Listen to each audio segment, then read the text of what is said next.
j'espère que vous avez la forme. C'est ce qu'il vous aurait dit en tout cas si vous étiez sur une de ces vidéos. Hello les amis, j'espère que vous allez bien. Bienvenue dans cette nouvelle vidéo. Aujourd'hui on part à la rencontre de quelqu'un d'incroyable que tu connais certainement. Peut-être que tu auras connu l'intro. C'est Anthony Nevo de la chaîne YouTube éponyme. Un entrepreneur français parti à l'autre bout du monde pour se créer sa liberté, pour créer une vie plus riche.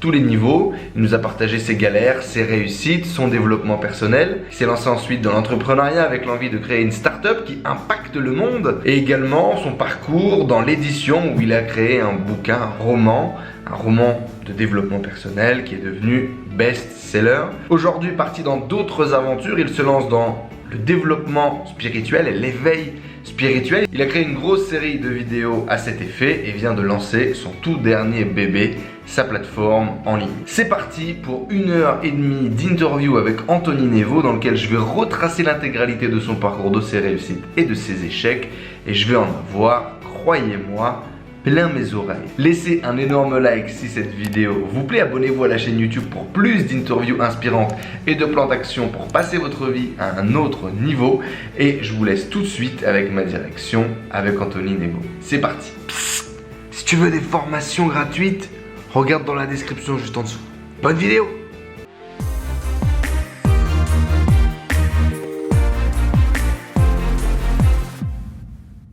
Je suis très content, mais vraiment très content de t'accueillir sur la vidéo, sur le podcast. Alors, ça fait quelques semaines qu'on t'attend, que tout le monde est comme ça en attente de cet échange avec Anthony.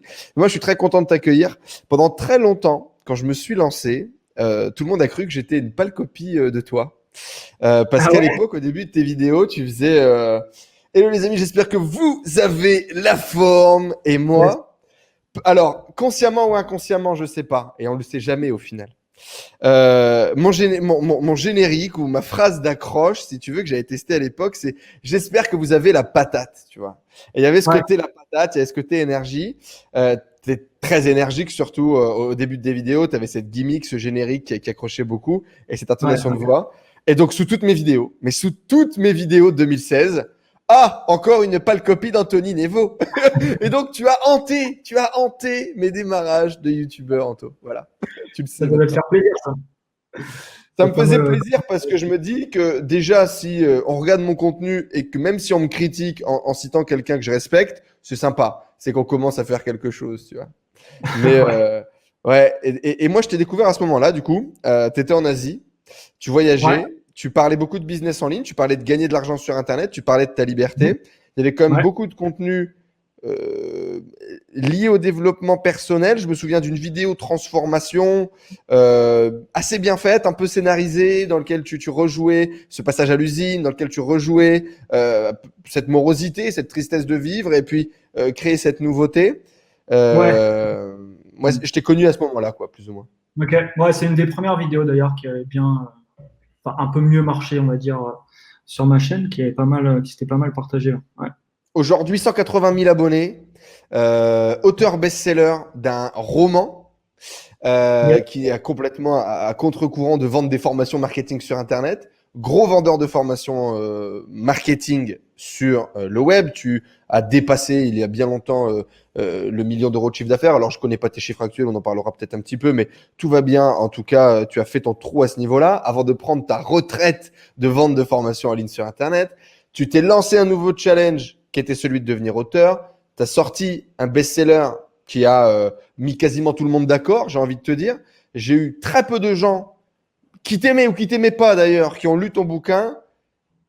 Waouh, le truc t'embarque, te raconte une histoire, t'emmène quelque part. Il y a une belle morale, prenant. Tu as fait un coup marketing assez puissant en disant achetez 20 bouquins, je vous offre 20 formations. J'avais vu des photos qui n'avaient aucun sens où les gens avaient acheté 50 bouquins, machin. Donc ça a été très beau aussi. Tu t'es ensuite lancé un challenge. Tu t'es dit moi je veux monter une startup, je veux créer quelque chose de grand. Tu es parti sur une série de vidéos sur YouTube en disant 99 millions, je veux créer un patrimoine énorme, je veux créer de boîtes énormes, je veux marquer mon temps, etc.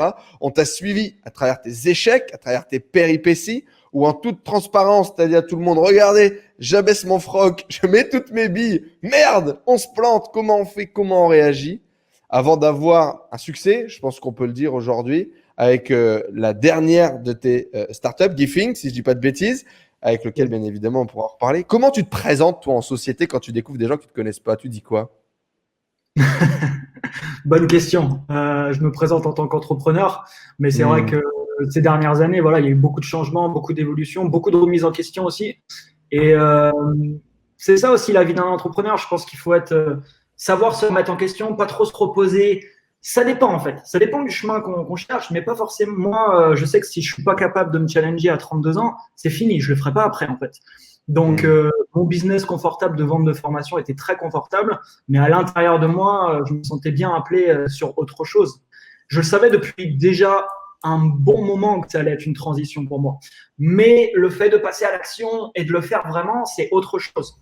Parce qu'avoir un business de vente de formation et monter une équipe et monter un projet et faire du développement et toutes ces choses-là, c'est pas du tout la même chose.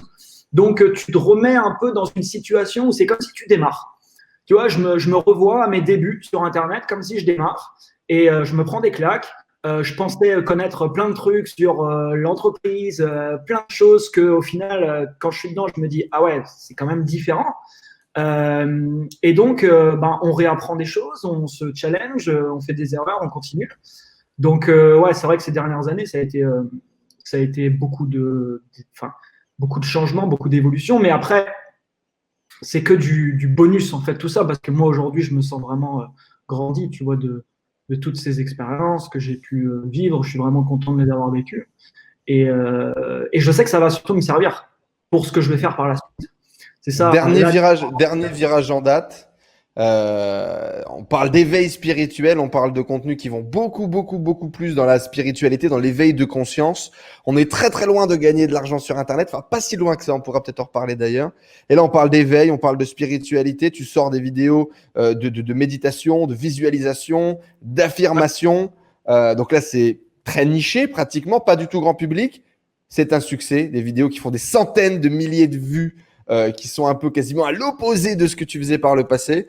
J'imagine une deuxième croissance ou une troisième ou une dixième croissance sur la chaîne YouTube. Tu repars et là, tu es en train de sortir un nouveau bébé qui s'appelle spiritualité.com, dont tu vas nous parler un petit peu aujourd'hui. Et je suis impatient de savoir moi ce qui se passe dans tout ça. Avant ça, j'aimerais te poser une question.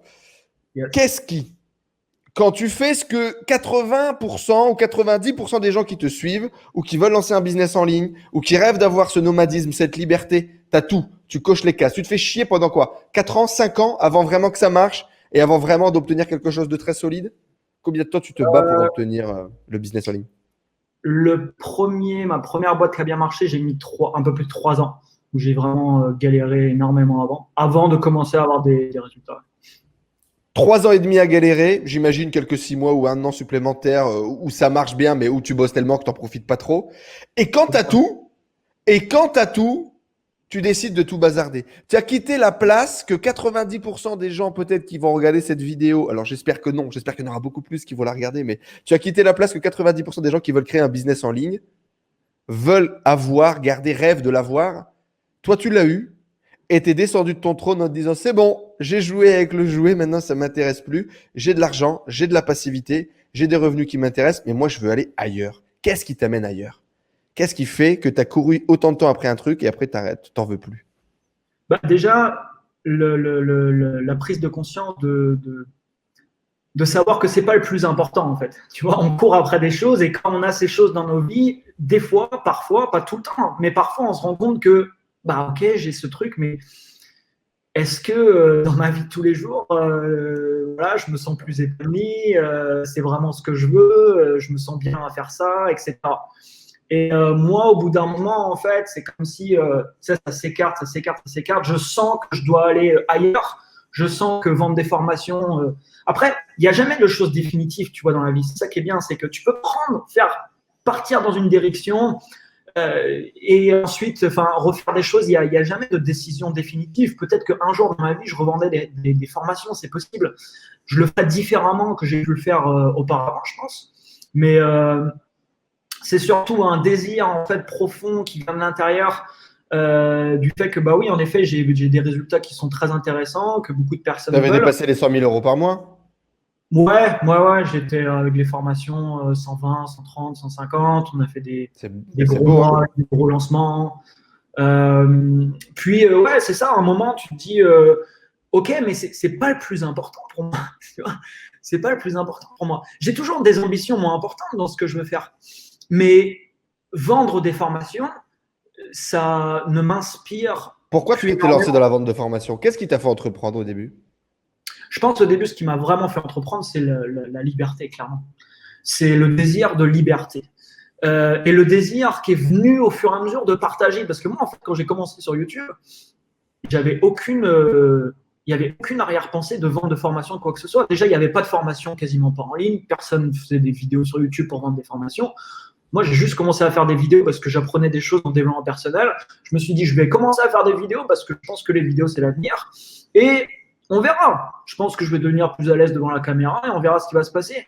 Donc, j'ai commencé à faire des vidéos et ça n'a pas marché pendant très longtemps, jusqu'à que je puisse m'exprimer, on va dire, un peu mieux derrière la caméra, que j'ai un peu plus d'impact et puis que ça se développe au fur et à mesure. Puis après, je me suis dit, bon, ok, pourquoi pas partager mes connaissances sous forme de formation parce que je voyais des personnes le faire. Et je trouvais ça intéressant. Ce qu'il faut savoir, c'est que la vente de formation, c'est vrai que c'est un business qui est extraordinaire, dans le sens où ça demande pas beaucoup de travail, tu peux faire énormément de chiffres et tu n'as pas besoin d'avoir une équipe ou quoi que ce soit. Quand tu compares ça à créer une startup ou créer une boîte ou créer un développement, une plateforme technique ou quelque chose, ça n'a rien à voir, quoi, c'est clair. Donc la vente de formation, pour ça, c'est topissime. Et je pense que après, je pense aussi qu'on est tous différents et puis il y a des voies qui peuvent être différentes, mais c'est surtout un appel de l'intérieur. C'est mon livre, quand je l'ai écrit, c'est pareil, j'ai tout arrêté pendant plusieurs mois, les business que j'avais, parce que j'ai senti qu'il fallait que j'écrive mon livre, mais écrire mon livre m'a pas apporté d'argent, tu vois, sur le coup. C'était de la perte d'argent. Donc les décisions, en fait, si on réfléchit toujours de manière logique, malheureusement, de mon point de vue, on ne prendra pas forcément les bonnes décisions dans nos vies. Si on écoute l'extérieur aussi, parce que l'extérieur va toujours réfléchir de manière logique et va essayer de nous préserver, de nous mettre en sécurité. Et donc, c'est toujours des réflexions logiques. Bah oui, je fais ça, ça marche. C'est normal que je continue, je peux encore le développer. Là, le truc normal, ça aurait été de continuer, de faire les gros lancements, encore des plus gros lancements, de faire des conférences, de faire tout un tas de choses et de développer mon business. Sauf qu'à l'intérieur, bah, ça ne résonne plus. Je sens que je dois vivre d'autres choses pour le moment. Et si je ne vais pas dans cette voie, je peux toujours continuer les formations et faire énormément d'argent. Le problème, c'est que je vais me lever le matin et que je ne vais pas être complètement épanoui et heureux. Donc, il n'y a pas forcément d'utilité à faire ça. Alors forcément, quand tu n'as pas l'argent, tu auras beaucoup plus de difficultés à le voir, ça. Mais quand tu as ça qui arrive dans ta vie, tu vas te rendre compte que ce n'est pas le plus important.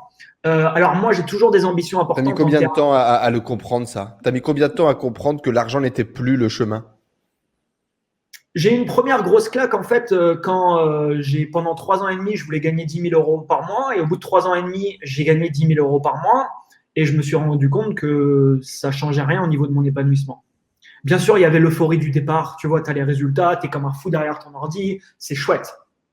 Mais dans la vie de tous les jours, bah non, en fait. Il n'y avait pas énormément de différence. Après, je pense que ça peut varier aussi en fonction des personnes. Mais moi, c'était mon cas pour moi. Donc là, ça a été la première grosse claque. Mais après, est-ce que tu as eu le spleen? Le spleen de l'après-objectif après lequel on court pendant hyper longtemps. Et finalement, on se rend compte que l'excitation émotionnelle n'est pas au rendez-vous quand on l'obtient. Est-ce que tu as eu un peu cette redescente finalement? Ouais, c'était ça. C'était vraiment une claque de me dire, ma merde. Tu sais, je pensais que ça y est, une fois que j'aurais atteint ça. Je pensais que ça y est. Je pensais que j'étais arrivé, quoi. C'est ça. Et en fait, non. Et moi, tu vois, aujourd'hui, les entrepreneurs qui m'inspirent, c'est des gens qui poursuivent une mission. C'est pas des gens qui poursuivent de l'argent. L'argent, c'est toujours la conséquence de ta mission. Si ta mission, elle est bien exécutée et que ton produit, ton projet, ta plateforme, ton service, peu importe, il a une expansion qui est incroyable, et c'est ce que tu veux généralement en tant qu'entrepreneur, la conséquence de ça, c'est l'argent, et l'argent t'amène une certaine liberté dans ta vie. Mais ce n'est pas des gens qui courent après ça. C'est jamais des gens qui se sont dit « Ok, je veux gagner de l'argent », parce que quand tu mets ton focus que sur ça, ça peut aller pendant un moment, mais généralement, les gens se rendront compte au bout d'un moment, il y a un truc qui va pas quelque part. Parce que la mission n'est pas là, en fait. Aujourd'hui, je pense que je ne suis pas le seul. Beaucoup de gens te voient comme un golden ticket. Tout le monde a l'impression que peu importe ce que tu vas lancer, tu vas fonctionner. Tu nous as prouvé sur YouTube que c'était pas forcément vrai, qu'il y avait des choses que tu essayais, merde, on se retrouvait que ça marchait pas, mais forcément, on le savait tous, comme un espèce de bouquin écrit à l'avance. Après ton échec, pam, tu nous fais un succès. Et aujourd'hui, moi, la vraie question que je me dis, c'est jusqu'où tu vas pousser. À quel point tu vas être capable de réaliser tes rêves, d'aller aux 99 millions, d'aller peut-être aux 999 millions et d'aller nous faire d'autres projets encore plus débiles les uns que les autres. Et pourtant, à un moment dans ta vie, tu étais le mec qui était le rebut de la société, tu étais l'échec sur les statistiques. Est-ce qu'un jour, tu as cru au fait que tu étais l'échec sur les statistiques? Alors, quand je dis l'échec sur les statistiques, c'est hors d'un système, perte du système scolaire, perte du système de travail, etc. Vous m'aurez compris. Et donc, est-ce que toi, à un moment donné, tu as cru que tu étais perdu et tu as arrêté de croire en toi ou tu avais cette carence de confiance en toi?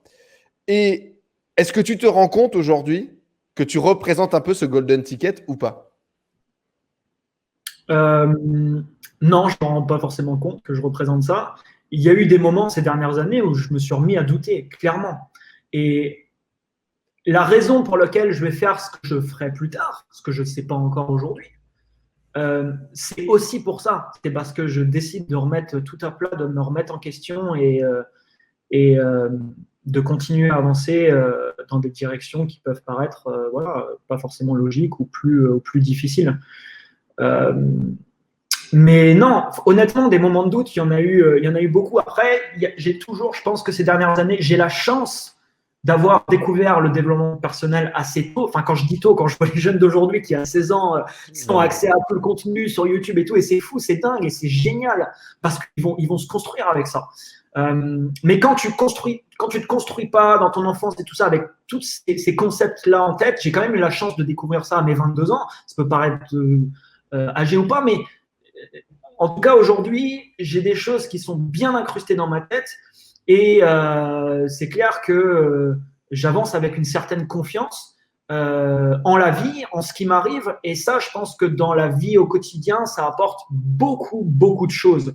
C'est-à-dire que tu es beaucoup plus serein dans ta vie parce que quoi qu'il se passe, parce que la vie d'un entrepreneur, faut pas rêver, hein, c'est comme ça. Moi, même les gens qui… Tu vois quelqu'un qui a du succès, machin, mais dans sa vie, il y a des gros bas, en fait, qu'on ne voit pas dans sa vie. C'est clair. Et moi, ces dernières années, j'ai eu des gros bas, par exemple. Des grosses, des moments qui étaient beaucoup plus compliqués. Mais c'est ça, il y a toujours, si tu t'es implémenté des grosses convictions dans ta tête, des croyances, et que tu continues à te mettre sous les yeux, parce que moi, je continue à me mettre sous les yeux des gens qui m'inspirent, des livres inspirants, des vidéos inspirantes, tout un tas de personnes qui… Moi, quand je vois des entrepreneurs aujourd'hui qui ont atteint des résultats vraiment remarquables dans ce qu'ils font et des gens qui m'inspirent, je me dis tout de suite aujourd'hui, et c'est un peu un automatisme, je dis, ce mec a réussi, je ne suis pas plus con que lui, tu vois. Et s'il a réussi, il n'y a aucune raison que moi, je ne peux pas avoir ces résultats si je ne m'en donne pas les moyens, en fait. Parce que c'est juste une question de persévérance, de qu'est-ce que tu vas mettre en place, c'est quoi que tu fais dans ta journée. Et voilà, on n'a jamais dit par contre que c'était facile, parce que ça ne l'est pas. Mais moi, ce que je dis toujours aux gens, c'est que c'est possible. C'est pas facile peut-être, mais c'est possible. Ces phrases-là, c'est les mêmes phrases peut-être que tu te disais quand tu voulais aller choper les 10 000 euros par mois. Quelle est la différence entre Anthony qui dit ça pour aller chercher 10 000 et quelle est la différence entre Anthony qui dit ça pour aller chercher 99 millions? Comment est-ce que tu le visualises différemment? Qu'est-ce qui a changé en toi finalement pour avoir ce gap avec cette même intention ou cette même phrase? Au final, il n'y en a pas vraiment de différence. C'est-à-dire que quand je voulais les résultats, j'ai mis en place ce qu'il fallait et j'ai eu les résultats. Et aujourd'hui, je vois des gens qui ont 100, 1000 fois des résultats 1000 fois supérieurs aux miens. Je me dis la même chose que je pouvais me dire quand j'avais rien. Dire si ce mec est là, je peux avoir la même chose. Qu'est-ce qu'il fait? Comment il réfléchit ce mec? Qu'est-ce qu'il a mis en place? Et après, il faut aussi, c'est vraiment important de savoir qu'est-ce que tu veux vivre dans ta vie.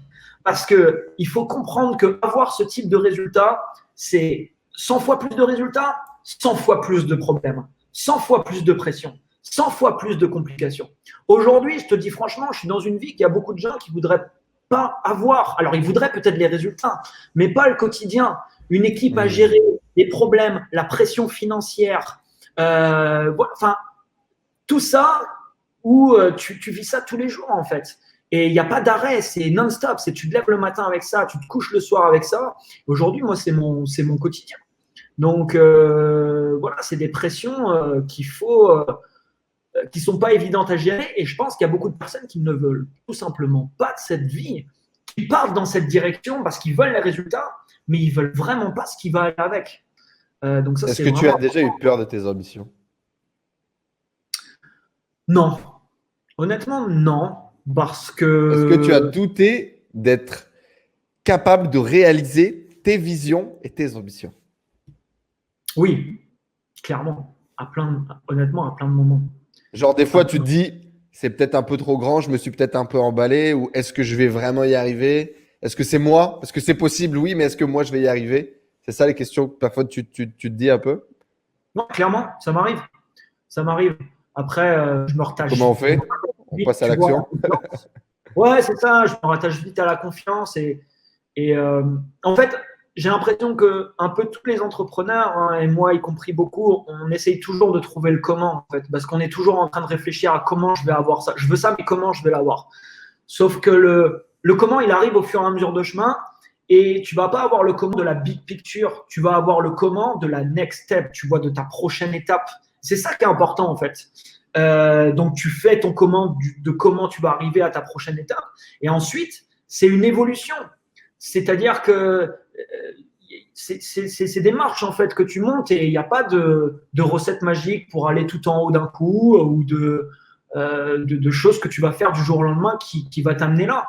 Tu vas avancer petit à petit et ensuite il va falloir être solide dans sa tête et avoir une énorme dose de persévérance parce que sur le chemin, forcément, il y a des galères, des problèmes, de la pression, tout un tas de choses à gérer.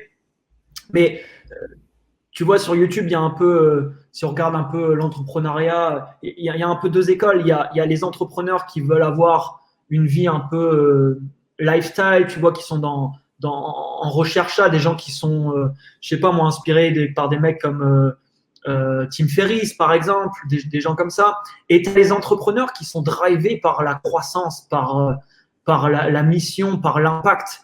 Où c'est deux chemins qui sont différents. Et il n'y a pas une voie qui est meilleure que l'autre. Ça dépend vraiment de comment tu t'imagines et comment tu le vois. Du coup, c'est qui, par exemple, tes inspirations? Tu parlais d'entrepreneurs qui t'inspirent, d'entrepreneurs qui te challengent, d'entrepreneurs qui te donnent envie de te mettre dans cette voie-là. Tu as quelques noms qui te viennent rapidement?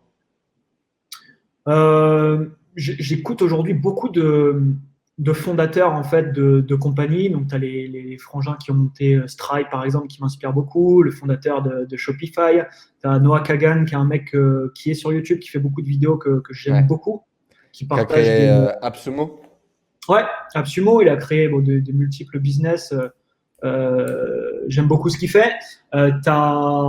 J'ai plus son nom, mais t'as une personne qui a monté une application qui s'appelle Pray.com, l'application vraiment mondiale pour prier en fait, et qui a vraiment des valeurs incroyables.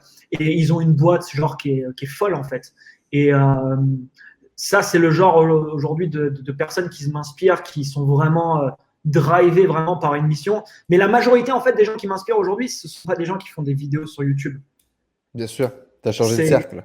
Ça a complètement basculé. Ouais, c'est des gens qui sont beaucoup dans l'ombre en fait, qui ont des résultats très très importants, mais qui sont dans l'ombre parce que ils ne font pas ouais, c'est ça, ils font pas de vidéos sur YouTube généralement. C'est un autre business. J'écoute aussi les mecs de Href, qui est une boîte aussi incroyable, qui est un outil incroyable. Et tu as le directeur commercial, il me semble, qui fait pas mal de vidéos sur la chaîne et tout. C'est des gens qui m'inspirent pas mal. Le CEO de cette boîte, c'est un mec qui est incroyable aussi. Et ils ont mis aucun tracking sur leur site depuis le début. Ils n'ont même pas, tu vois, Google Analytics sur leur site. Et ils font des trucs, tu vois, à l'inverse de ce qui est enseigné. Et j'adore ce type de mecs qui sont vraiment eux aussi drivés par une mission. Et j'ai pas de gens en particulier, tu vois, que j'écoute tous les jours. C'est beaucoup d'interviews, de podcasts que j'écoute, mais principalement de gens qui ont fondé des compagnies. Et qu'est-ce qui justement t'a drivé vers ce nouveau monde, celui de la startup, celui des fondateurs, celui de créer des boîtes avec des centaines de salariés, alors que tu te baladais en slibard en Thaïlande, tu vois? Euh, je pense que j'ai toujours eu un peu le fait de monter un projet qui a un impact au niveau mondial et faire une création, mais une création qui ne sera pas reliée à mon nom, prénom. Euh, avoir un nom qui est différent d'un personal branding et monter une boîte. Euh, Moi, ça me parle énormément, ça m'inspire de voir quand tu as une boîte de ce type, ce que tu peux avoir comme impact dans le monde, en fait. Parce que c'est incroyable, c'est des boîtes qui peuvent mettre en place tout un tas de choses, qui peuvent créer différents projets et avoir un impact dans tout un tas de pays. Et moi, c'est des trucs qui m'inspirent énormément. Et donc, je pense que naturellement, je me suis dirigé par ça. Mais si tu regardes au final, à mes tout débuts, j'ai lancé un site, j'ai lancé une marketplace qui s'appelait besoindunservice.com. J'ai lancé ensuite un site qui s'appelait besoindunconseil.com que j'ai vendu. Et j'ai toujours eu ce truc, mine de rien, depuis le début. Donc, ça fait un moment que c'est là. Ouais. Et c'est juste qu'il y en a un qui s'est exécuté, qui était le personal branding, ça a bien marché, tu as continué, mais tu aurais très bien pu développer autre chose, quoi, selon toi. Exactement, exactement. Mais je pense que mon personal branding, je vais continuer à le développer, certainement. Ah bah de toute façon, c'est un outil, hein. Ben, tout à fait. C'est un outil après que tu peux te servir pour venir alimenter tes projets. Moi, Gary Vee, par exemple, aux États-Unis, c'est un mec qui m'inspire pas mal aussi parce qu'il ne vend pas de formation. Il a des boîtes, et il n'en a pas une, il en a plus de 10 à côté. C'est son personal branding, il vient alimenter toutes les compagnies qu'il peuvent créer, qu'il peut mettre en place. Je trouve ça, voilà, c'est extrêmement malin, c'est très bon. Son exécution est excellente. Enfin, le contenu qu'il produit, voilà, c'est. Bon, après, voilà, le mec a 15 personnes ou 20 personnes uniquement. Qui bosse sur sa com à lui. Exactement. Mais voilà, c'est des gens qui n'avaient pas ça avant. Ils se sont construits, ces gens-là. Donc voilà, c'est le type de personnes qui m'inspirent aussi, qui m'inspirent pas mal. Ouais. Et donc plutôt workaholic à la Gary Vee que chill out. Ton futur, tu le vois dans le travail, dans le côté bâtisseur, dans le fait de passer beaucoup de temps sur le front à créer un truc qui va avoir un maximum d'impact. C'est plus de ce côté-là que tu le vois plutôt qu'en Thaïlande sur une plage dorée, quoi. Ouais, clairement, clairement. Moi, tu vois, dans mon entreprise, je construis ma famille, en fait. C'est-à-dire, moi, je travaille avec des gens aujourd'hui, avec des gens avec qui je pourrais être pote, avec des gens que j'apprécie, avec des gens qu'on pourrait partir en vacances. Et c'est pas juste des. Moi, les gens qui travaillent avec moi aujourd'hui, je leur dis, on fait ça ensemble, c'est pas mon projet, c'est notre projet. Si on a un exit d'une boîte, un truc qui se passe bien, il n'y a pas que moi qui en profitera, c'est nous tous. Et je vois l'expérience que je vais avoir dans le côté professionnel qui prend aussi l'expérience que j'ai dans ma vie personnelle. Parce que souvent, les gens ils disent « Ouais, mais c'est que le côté pro et tout. » Non, c'est pas que le côté pro. Moi, je me vois créer des différents projets avec mes entreprises, mettre en place des choses qui vont… Et c'est ta vie en site personnel quoi, qui s'accomplit. Il y a une vraie différence entre vie pro, vie perso, de toute façon. Tu y crois, toi? Non, pas vraiment. Bon, après, aujourd'hui, j'ai pas de famille, j'ai pas d'enfants, donc c'est un peu différent, je pense. Moi, j'ai ma copine aujourd'hui qui est aussi entrepreneur, donc on se comprend pas mal, tu vois, du coup, à ce niveau-là. Je pense qu'il faut savoir aussi couper de temps en temps, c'est important. Là, tu vois, comme je t'expliquais, la semaine dernière, j'étais à Saint-Domingue. La semaine d'avant, j'étais une semaine en famille en Martinique avec mon frangin, ma belle-sœur. On s'est éclaté pendant une semaine. J'ai un peu bossé, tu vois, dans la journée. J'ai pas complètement coupé. Mais moi, j'essaye toujours d'avoir mes vacances dans ma journée, en fait. Les gens, ils me disent, mais ça fait des années que tu n'as jamais pris de vacances. Mais je leur dis, mais je prends des vacances tout le temps. C'est-à-dire que je travaille pas comme un malade. Enfin, je travaille des fois des jours énormément. Mais j'ai toujours des moments dans ma journée où je coupe, où je médite, où je vais me balader dehors, où je vais courir. Et j'arrive à faire mes coupures dans ma journée. Alors, je travaille tous les jours, je travaille aussi le dimanche, le samedi, mais je sais pas, moi, je vais quand même me balader dans la journée si j'ai envie. Je fais mes coupures. Je pense que c'est important, à la différence d'une personne qui va être que dans son truc. et où, au bout d'un moment, je pense que c'est un bon moyen de péter un câble. Et d'ailleurs, les meilleures idées que j'ai généralement, je ne les ai pas devant l'écran. Je les ai en marchant là devant le lac où je suis à Toronto ou en me baladant. C'est généralement comme ça que j'ai des idées qui me viennent en tête. La phase devant l'ordinateur, c'est les phases d'exécution. Mais les phases de réflexion se font généralement en dehors.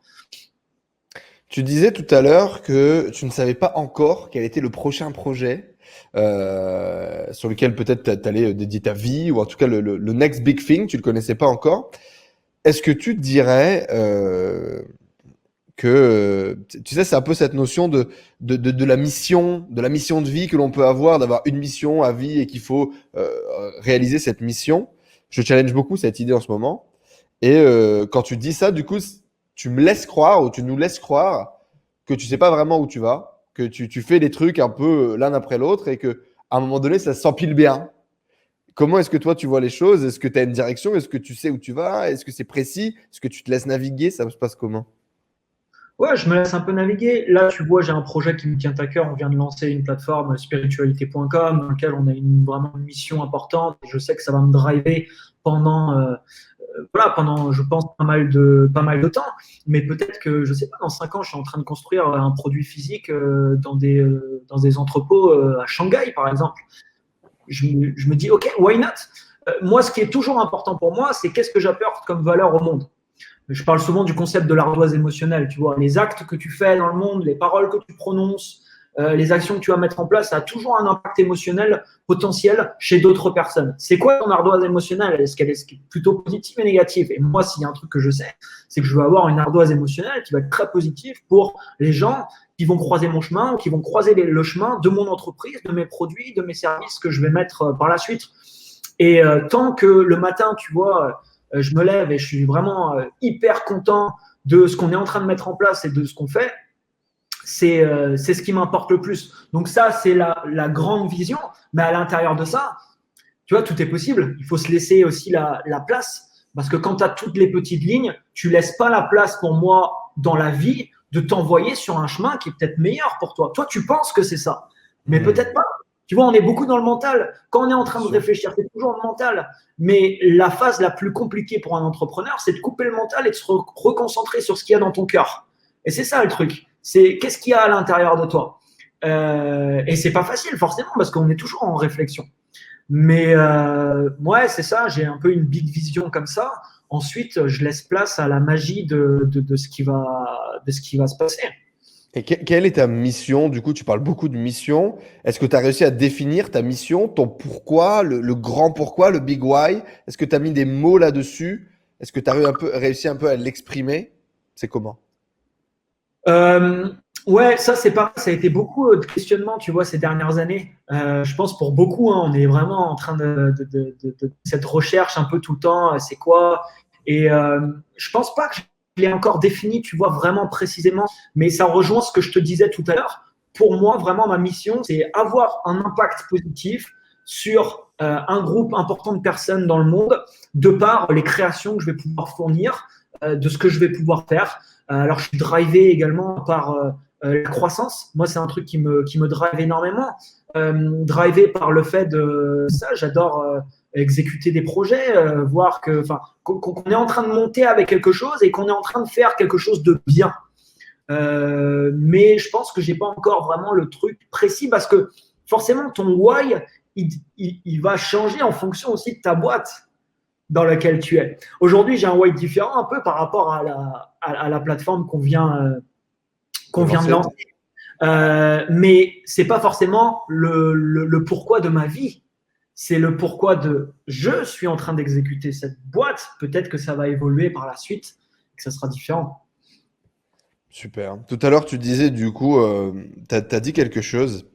Parce que moi, c'est un truc pendant très longtemps, et je pense qu'on est très nombreux comme ça. Dis-moi un peu, toi, ton feedback par rapport à ça. C'est que parfois, on ne s'autorise pas à faire des choses parce que justement, on a défini une identité ou un espèce de rêve ou un espèce de plan dans lequel on devait aller. Et donc, il y a plein de trucs autour et on est en contradiction. Tu vois. On s'autorise pas à faire un truc parce que, attends, moi, je suis Anthony Nevo, formateur sur le web, je peux pas faire ça. Tu vois.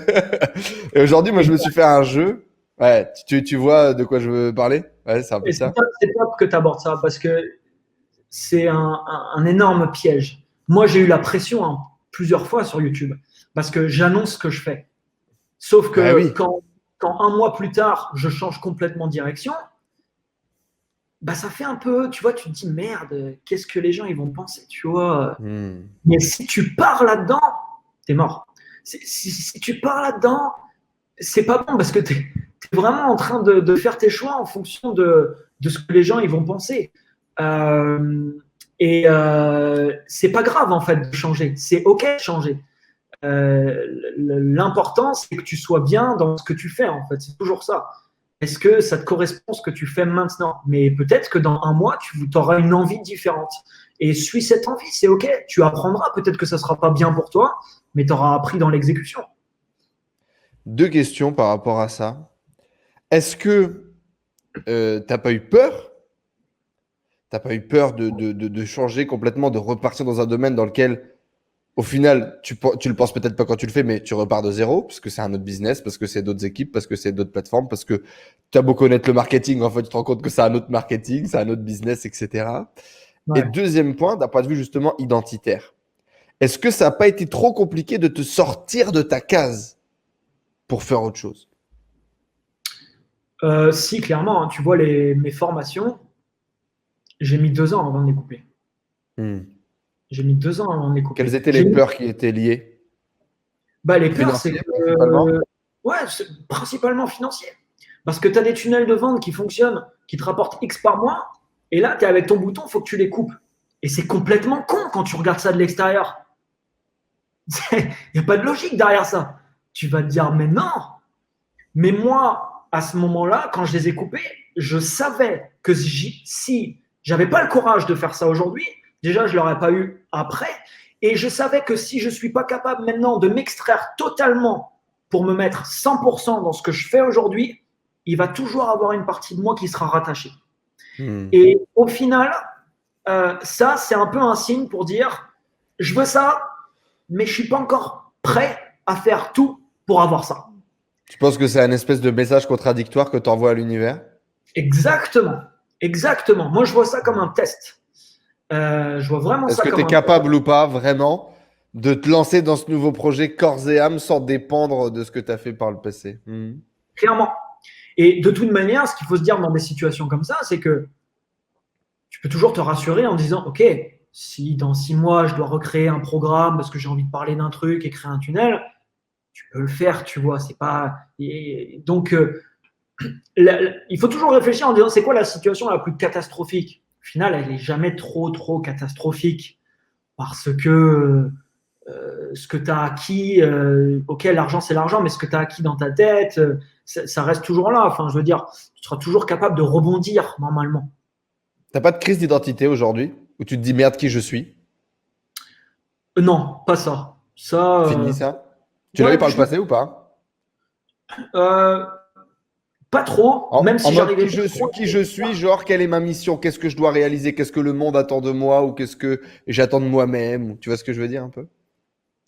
Ouais, je me suis posé cette question énormément, mais j'ai pas eu trop de challenge, de crise par rapport à ça. Ça n'a pas été un ça. frein pour toi, ça? Non, ça n'a pas vraiment été un frein à ce niveau. Et du coup, j'avais beaucoup aimé, j'avais rebondi. Du coup, tu disais tout à l'heure, que veux-tu vivre?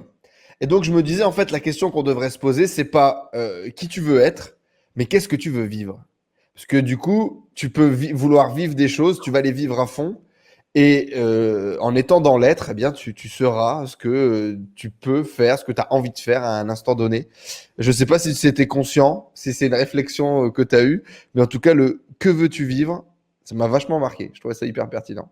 Donc, merci pour ça. Avec plaisir. Puis c'est vrai que quand tu dis qu'est-ce que je veux vivre, il y a des chemins que tu vas prendre qui sont incohérents avec la vision que tu as envie de vivre de ta vie dans 5 ans. Dans 5 ans, tu te vois là. Mais tu es en train de prendre un chemin qui va t'amener dans 5 ans dans une direction totalement opposée. Et là, il faut se poser les bonnes questions. On peut dire, non, c'est pas cohérent, finalement. Ouais. Alors que si on se focus sur ce que l'on veut vivre au quotidien, typiquement, tu veux devenir auteur, tu veux créer du contenu, tu veux faire des interviews, tu veux monter un média, que veux-tu vivre?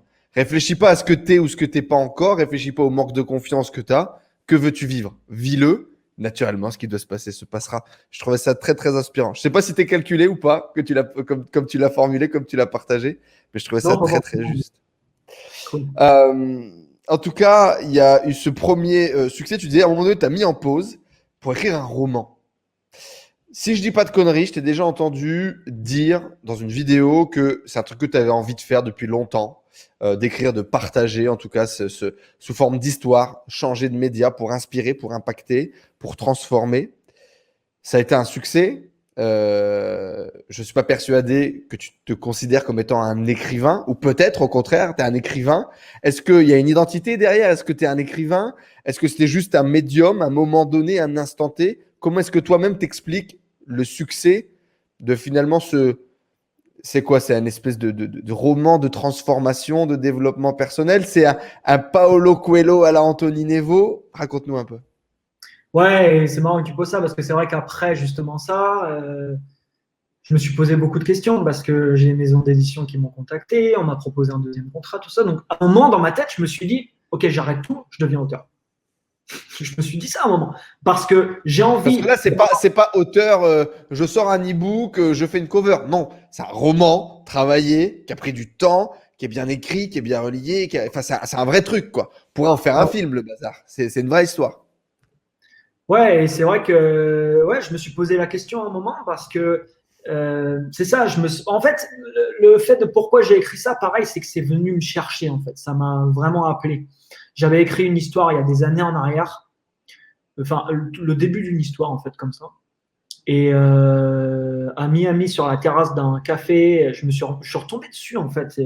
Et quand j'ai lu ça, en fait, je me suis mis à pleurer sur la terrasse du café là où j'étais. Il n'y avait aucune raison, tu vois. Et c'est venu me chercher, en fait, vraiment. Et juste avant mon roman, j'ai écrit un tout petit guide que j'avais publié sur Amazon. Et en fait, ça, quand j'étais en Thaïlande à un moment, pareil, j'ai eu le truc de me dire, j'ai vu vraiment le truc qu'il fallait que j'écrive, en fait. C'est venu me chercher aussi. Et puis après, le roman, ça a vraiment été, c'est ça, un appel. Et après, je me suis senti vraiment guidé sur toute l'écriture. Ça a été très fluide. Et j'ai écrit la moitié à peu près en 6 mois, puis je suis parti au Japon écrire la fin du roman, l'autre moitié en à peu près 1 mois où j'écrivais tous les matins. J'avais un rituel particulier tous les matins pour écrire et c'était assez fluide. Et j'étais vraiment content. Je me rappelle encore, tu vois, j'étais dans un café Starbucks à Yokohama, une petite station à côté de Tokyo. Et j'ai écrit les dernières lignes du roman. Je me rappelle, j'étais tout seul dans ce café.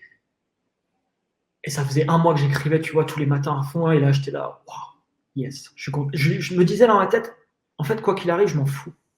Je suis vraiment content d'avoir écrit cette histoire, quoi. Ouais, ça a été chouette, en fait. Ça a été chouette parce qu'après, ce qui s'est passé, puis le fait que ça a marché, forcément, quand tu crées quelque chose, une œuvre ou peu importe, bon, bah, bien sûr, tu as envie qu'elle soit visible ou lue ou peu importe par un maximum de monde. Donc, ouais, je suis content que ça a bien fonctionné et puis qu'il y a pas mal de gens qui ont pu le Tu as été accompagné, du coup, dans la rédaction, dans le marketing. Tu as tout fait tout seul. Comment ça s'est passé? Comment t'expliques un peu ce succès dans cette nouvelle vie que tu avais à peine découverte de ce métier, de ce monde de l'édition? Alors, j'ai ma maison d'édition qui m'a accompagné dans on va dire, la cohérence de l'histoire. C'est-à-dire que quand j'ai fini l'histoire, j'ai quelqu'un qui m'a accompagné dans la relecture, dans tout, me dire, je sais pas, moi, si à un moment j'écris le vieillard part dans l'obscurité, le mec il va me dire, non, il est midi là, il n'y a pas d'obscurité. Tu vois, des petits détails comme ça que, tu sais, quand tu écris une histoire, il faut qu'il y ait tout qui soit cohérent, les personnages, tout ça, c'est quand même assez. Donc, j'ai quelqu'un qui m'a aidé dans cette relecture quand j'avais fini le livre pour que tout se soit cohérent au niveau des personnages, etc. Et après, non, j'ai pas eu d'aide parce que ce qu'il faut aussi savoir, c'est que quand tu es signé par une maison d'édition, ben, moi, je me rappelle, ma maison d'édition, ils m'ont envoyé un fichier Excel. J'allais avoir 2000, comment ils appellent ça, 2000 mises en rayon avec le nombre d'exemplaires qu'il allait avoir dans chaque librairie. Et là, j'ouvre le fichier Excel et je vois 2, 3. Le plus, c'était 4. Il n'y avait pas beaucoup de librairies qui avaient pris 4. Et je me dis, OK, donc la majorité des librairies ont pris 1 ou 2 exemplaires. Je vais être inexistant dans la librairie. Mhm. Inexistant. Ils vont me mettre dans un tu sais, sur un placard, un truc, personne ne va me voir. En fait. Donc, à partir de ce moment-là, j'ai compris que ma maison d'édition, c'était cool pour aller en librairie, mais ça allait pas faire le succès du livre, quoi. Pas du tout même. Donc là, à partir de ce moment-là, j'ai commencé à avoir des réflexions vraiment en termes pure stratégie marketing, à me dire Stratégique. comment je fais en sorte que toutes les librairies me remarquent et n'ont pas envie de me mettre à l'arrière-boutique, mais ont envie de me placarder devant la boutique pour me faire connaître. Et donc, j'ai mis en place des stratégies qui ont bien marché et qui ont fait en sorte que les librairies, en France en tout cas, ont entendu parler de moi, ont entendu parler du livre et ont commencé à Envie de recommander. recommander, envie de faire sold out, etc. Exactement. Exactement. Et donc après, bah voilà, ça a été un peu boule de neige parce que bah, y a plus de monde qui te voit en librairie, il y a plus de monde qui t'achète. Si ton œuvre impacte les gens, les intéresse, qu'est-ce qu'ils font naturellement les gens? Ils en parlent. Et donc, c'est un peu effet boule de neige, quoi. Comment est-ce que sur le fond, pourquoi est-ce que tu penses que l'histoire a plu aux gens? Qu'est-ce qu'ils ont retrouvé? Qu'est-ce qu'ils ont vu? Qu'est-ce qu'ils ont vécu à travers ton histoire? En fait, dans une histoire, tu véhicules des émotions. Dans une vidéo, c'est pareil, tu peux véhiculer beaucoup d'émotions. Si tu fais un livre d'auteur en tant que je me positionne en tant que Anthony Niveau et je t'explique des concepts de développement personnel, imaginons, je ne vais pas véhiculer beaucoup d'émotions.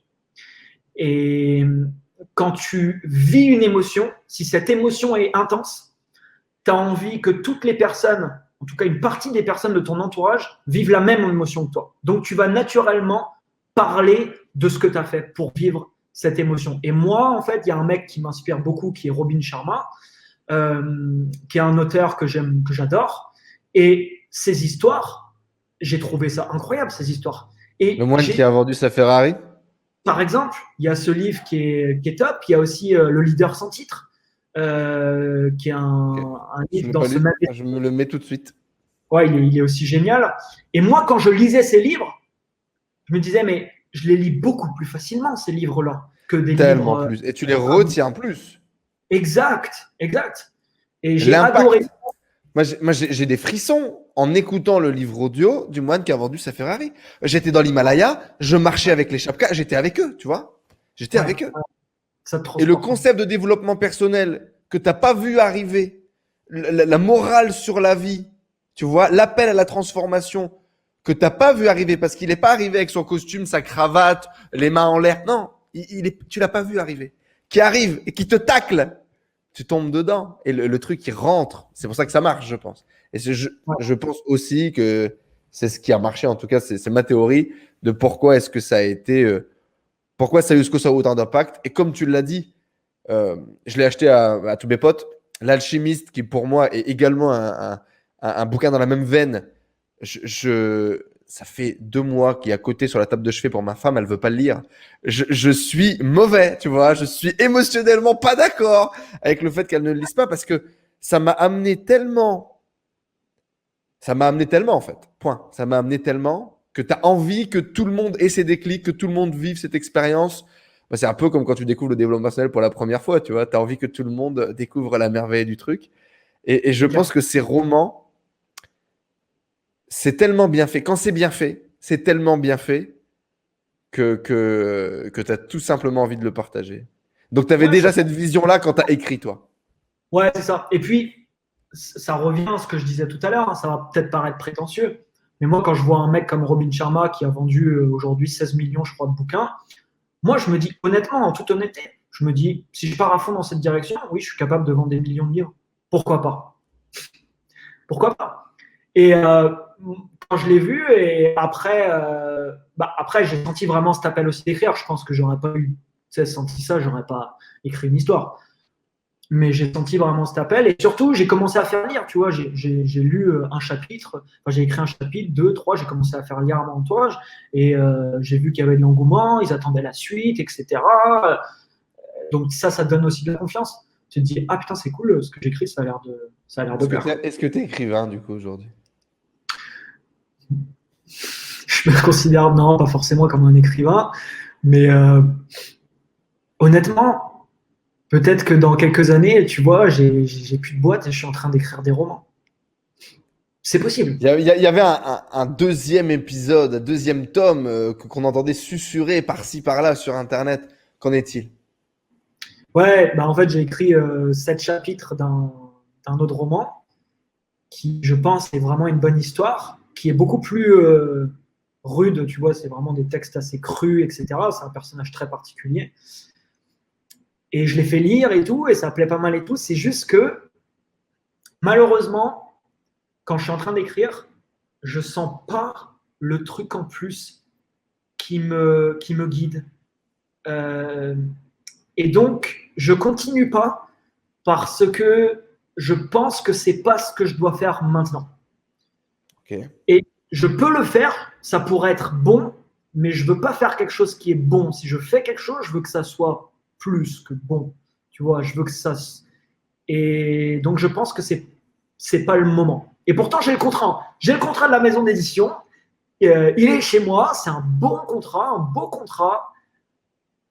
Mais non, parce que je me sens pas appelé pour le moment là. Mais peut-être que ça va revenir, ou peut-être pas. Je sais pas. Justement, allez, 50 minutes. Si les gens sont encore là, c'est qu'ils sont prêts à entendre et à recevoir.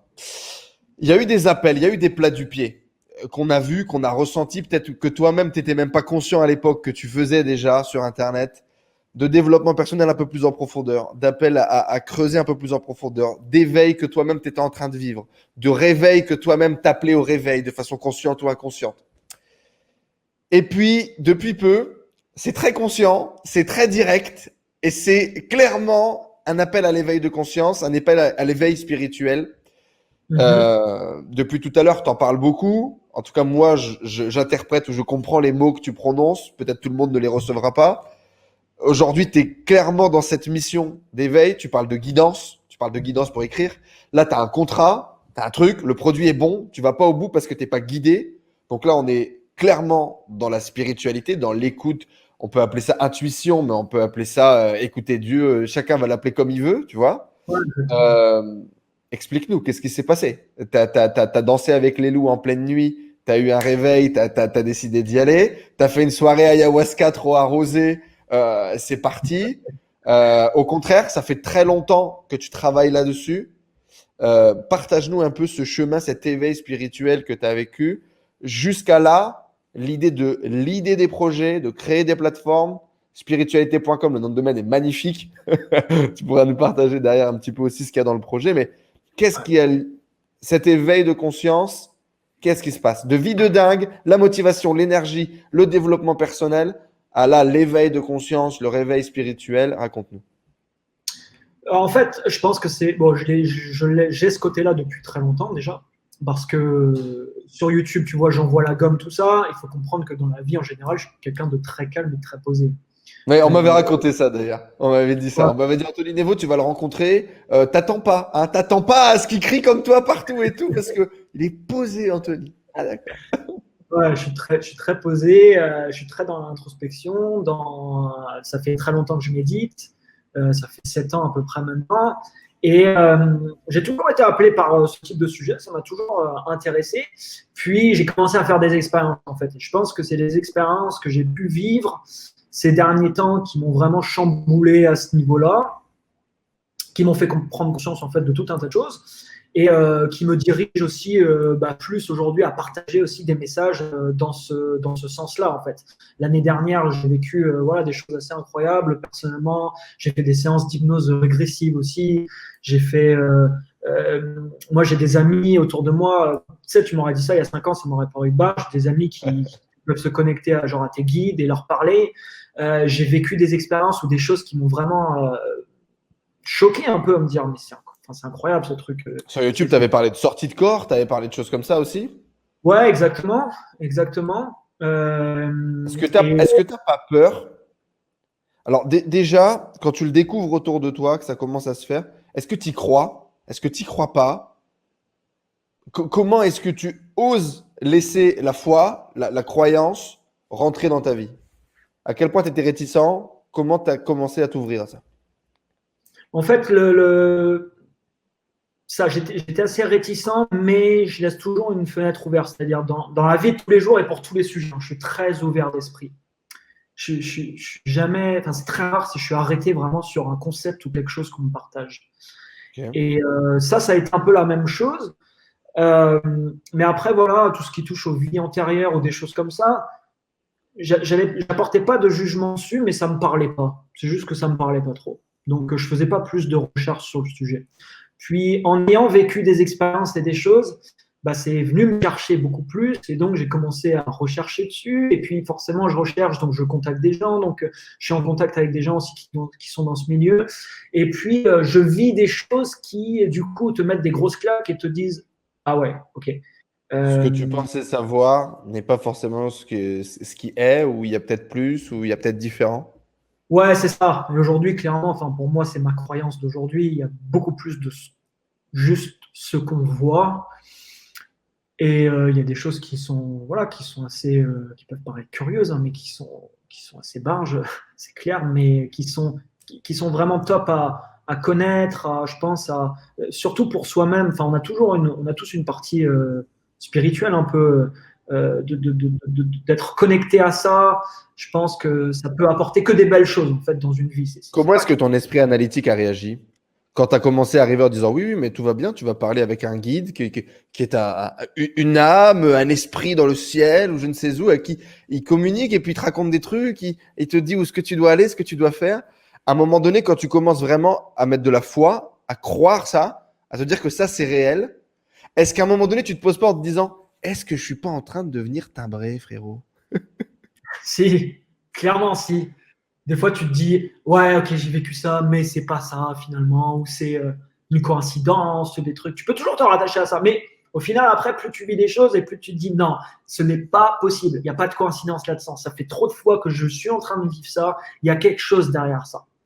Et ça ne veut pas dire que tu dois faire ensuite aller plus loin ou faire des recherches. Des fois, j'ai vécu des trucs et puis j'ai juste vécu et dire, ok, c'est cool, mais voilà, je suis passé à autre chose.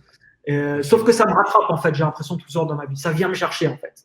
Donc je sais qu'il y a quelque chose à développer là-dessus. Je sais que dans ma vie, je vais avoir voilà, une partie de ma vie, peut-être une grande partie, je ne sais pas encore aujourd'hui, mais un peu dédiée à ça, entre guillemets, à ces thématiques un petit peu.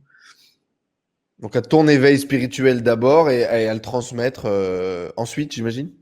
Ouais, c'est ça. Je pense que, à mon avis, hein, ce qui va se passer, c'est que je voulais le vivre un petit peu comme je l'ai fait avec le développement personnel. Où au début, c'était que de la découverte, de la mise en pratique, puis ensuite de commencer à partager ce que j'étais en train de vivre.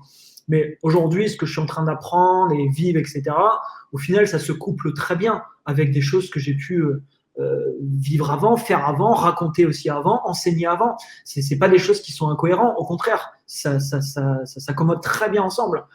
Donc, donc voilà, c'est chacun après, je pense à son chemin. Je pense qu'il faut jamais oublier la partie intérieure de nous et moi, je connais au final aujourd'hui des entrepreneurs, tu vois, qui ont des résultats très importants, mais qui sont pas en dépression, mais proches, tu vois. Bien sûr. Beaucoup plus Donc, que ce que l'on ne croit d'ailleurs. ouais, c'est ça. Donc, quel est le but de ça? Il y a pas de, ça n'a pas trop de sens. Est-ce que tu n'as pas eu peur à un moment donné de rester perché, de rester là-haut? C'est-à-dire, il y a beaucoup de gens, si vous ne connaissez pas, je vais vous dresser rapidement une petite picture. L'éveil spirituel peut être très douloureux, peut être très compliqué à appréhender, peut être très compliqué à connecter avec ton monde d'avant, le monde dans lequel tu n'avais pas eu cet éveil. Et puis, il y a beaucoup de gens qui, c'est tellement incroyable les changements qu'ils vont vivre, Ouais. qu'ils ne peuvent plus vivre comme ils vivaient avant et que tout doit être remis en question. Moi, j'ai eu très peur de ça. Donc, moi, j'ai fait mes premières vidéos d'éveil décembre l'année dernière, que j'ai mis en non répertorié quelques semaines plus tard parce que les gens ne comprenaient pas et parce qu'en fait, je me suis rendu compte que moi-même, je ne comprenais pas. Ça a été beaucoup trop vite. J'ai vécu le truc, je ne l'avais pas digéré, j'avais déjà envie de le partager parce que je trouvais ça tellement important et incroyable. Et en fait, Ouais. plusieurs mois plus tard, j'étais là en mode ah ouais, c'était vraiment bizarre ce que j'ai essayé de faire. Mais j'avais besoin de vivre comme ça, je pense. C'est comme pour me rassurer en fait. C'est comme si je cherchais la validation de dire à tout le monde hé, regardez, j'ai vécu ça, j'ai compris ça et du coup j'ai le droit à ma médaille. Tu vois, j'étais encore dans l'approbation des autres, j'étais encore dans cette recherche, c'était mon ego, l'espèce d'ego spirituel qui était déjà en train de se construire. Mais bon, chance pour moi, j'en suis sorti. Mais si tu veux, quand je vis ce truc, je partage ce truc, euh, c'est le bordel. Et à un moment donné, j'ai peur d'y croire. J'ai peur d'investir ma foi dans ce que je suis en train de vivre. Et je travaillais à l'époque avec une coach avec laquelle je travaille toujours, qui a joué un rôle important dans mon éveil, qui justement, connecté à mes guides, me partage des messages, me dit voilà, ça y est, lâche, tu vois, lâche prise, arrête, vis, expérimente, ressens ce que tu ressens, sans mettre Ouais. d'étiquette, sans essayer d'être X, Y ou Z. Moi, j'ai eu peur. Parce que, en fait, j'ai vécu un exorcisme. Je n'en ai pas encore parlé sur YouTube. J'ai vécu un exorcisme et mon exorcisme. C'était un peu chelou. Et donc, donc, ce que je vis, je le vis. Je sors du truc et je dis à la nana, je lui dis, écoute, c'est simple. Il y a mon esprit analytique qui me dit que si je crois pleinement à ce que je viens de vivre, la vie n'a plus du tout la même saveur. C'est-à-dire que tout ce que j'ai vécu par le passé, c'est n'importe quoi. Hein, parce que là, c'est une nouvelle matrice que tu es en train de me raconter et qu'il y a tellement une nouvelle réalité que si je me mets à investir cette nouvelle réalité, je suis obligé quasiment de changer de vie. Et il m'a fallu plusieurs mois pour accepter que je pouvais faire descendre cette part de spiritualité, la vivre pleinement, sans avoir à devenir un alien. Tu vois ce que je veux dire ou pas? Ouais, Que je ouais, pouvais garder cette part de matérialité, cette part d'humanité, et au contraire, je devais la chérir et je devais la vivre à fond. ouais. Est-ce que ça te parle? Est-ce que ça te parle pas? Dis-moi un peu. Ouais, ça me parle. Et puis, c'est vrai que oui, il y a des peurs qui peuvent intervenir. Moi, ça a été là aussi. Et puis, des fois, tu te dis, bah, c'est beaucoup lié aussi pareil aux autres. Tu te dis, putain, ma famille, tout ça, si je partage des trucs, les gens vont me prendre pour un gros perché. Mais en fait, non, parce que c'est jamais à fond dans un côté ou à fond dans l'autre. En fait, tu peux avoir, tu sais, c'est une balance. La question, c'est la vie, c'est toujours une balance en fait. Dans tout ce que tu veux, il faut toujours être balancé dans les choses pour avoir un bon équilibre. Et moi, j'adore tous ces sujets-là et tout. Ça ne veut pas dire que je suis que là-dedans et que du coup, je parle plus que de ça, que je vois plus que par ça, etc. J'ai une certaine balance dans tout ça. Je garde quand même voilà, des choses, des pensées que j'avais avant, etc., sur différentes choses. Et donc, je pense que c'est assez important. Et on peut voir des fois, et c'est ce qui peut faire peur, je pense, des gens qui sont peut-être, je dis pas que c'est mal, parce qu'il n'y a pas de chemin qui est mal pour moi, mais qui sont vraiment à fond là-dedans et qui, du coup, il y a un écart, en fait, qui se creuse. Oui, il y a un rejet de la société. La société les rejette et eux ont rejeté la société. Exactement. Et donc, voilà, moi, je vais faire des trucs, je pense dans ma vie, très, très perchés. Enfin, ça pourrait s'appeler comme ça. Mais tout en gardant, je pense, les pieds sur terre. Et puis, j'espère. Après, je ne peux pas savoir ce qui va se passer, mais je le vois comme ça, en fait, aujourd'hui. Comme ça que tu l'appréhendes. Encore une fois, tu ne Ouais. mets pas trop d'étiquettes, tu ne te prends pas trop la tête. Quoi. Tu essaies de vivre le truc et point barre. Non, c'est clair. C'est clair. Puis, parce que aussi, on a vite fait de se prendre tu sais, la tête et se dire, oh putain, j'ai des flashs, ça y est, je suis devenu. Non, non, t'es rien devenu du tout. Il y a plein de gens dans le monde qui ont pareil. Enfin, t'es pas l'élu. Tu sais, malheureusement, Ah, bien il y a sûr. quand même beaucoup de gens, ça y est, c'est les élus, deviennent les gourous, les trucs. Bon, non, redescends, quoi. T'es tranquille, t'es un petit humain sur cette planète et voilà, il n'y a pas de. Tu vois. Il y a une phrase qui m'a beaucoup marqué, qui est, je pense, du moine qui a vendu sa Ferrari. Ou peut-être dans une interview de l'auteur que j'ai écouté au moment où je l'ai lu, je sais plus, mais dans l'une étude. Nous sommes des êtres spirituels qui viennent vivre une expérience humaine et non pas l'inverse. Ouais, chouette phrase. Et maintenant, cette phrase, elle ne mente pas, mais elle vit avec moi et je ne peux plus voir autrement qu'à travers ce spectre, pour le coup. C'est pas une Ouais, perspective supplémentaire, ça a remplacé ma paire de lunettes précédente. Qu'est-ce que tu en penses? ouais, c'est une chouette phrase. Et puis, quand tu prends conscience, tu vois, de l'immensité dans laquelle tu vis, euh, tu prends conscience de ta place, en fait, ici aussi.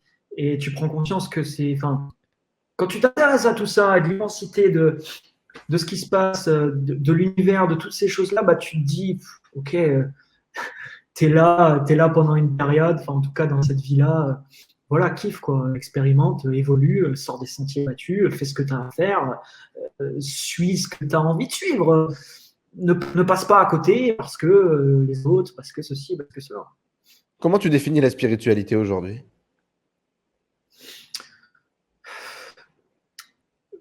Moi, le mot qui me vient tout de suite, c'est l'ouverture d'esprit. Spiritualité égale un peu ouverture d'esprit sur tout un tas de thématiques reliées à ça. Et introspection un petit peu de toi-même. C'est le deuxième mot qui me viendrait, quoi. Essayer de comprendre aussi des choses, mais voilà, d'être creusé un petit peu à l'intérieur de toi, de passer du temps avec toi. Ça fait peur aussi aux gens, souvent, ça de passer du temps avec eux. On prend rendez-vous avec beaucoup de monde, mais on ne prend pas de rendez-vous avec nous-mêmes. Je pense que dans la vie d'un entrepreneur, c'est essentiel. Hein. Il faut comprendre que dans l'exécution qu'on peut avoir, nous, en tant qu'entrepreneurs, tous les jours, c'est des choses qui te viennent. Je veux dire, tu as une idée, tu la mets en place. Cette idée vient, on a tous des croyances différentes, mais cette idée vient de quelque part. Toutes ces informations que tu peux capter, tu vas les capter ou pas. Et une bonne manière de bien capter les informations pour toi, c'est d'être connecté déjà à toi. Donc, par exemple, en méditant, tu vois, si tu passes, ça sert à rien, tu n'es pas obligé de méditer 2 heures par jour. Enfin, moi, je médite 10, 15, 20 minutes par jour, c'est suffisant. Selon les jours, selon les envies aussi. Mais je pense que c'est vraiment des moments qui sont très, très importants dans la vie d'un entrepreneur pour aussi avoir les bonnes intuitions pour prendre les bonnes décisions.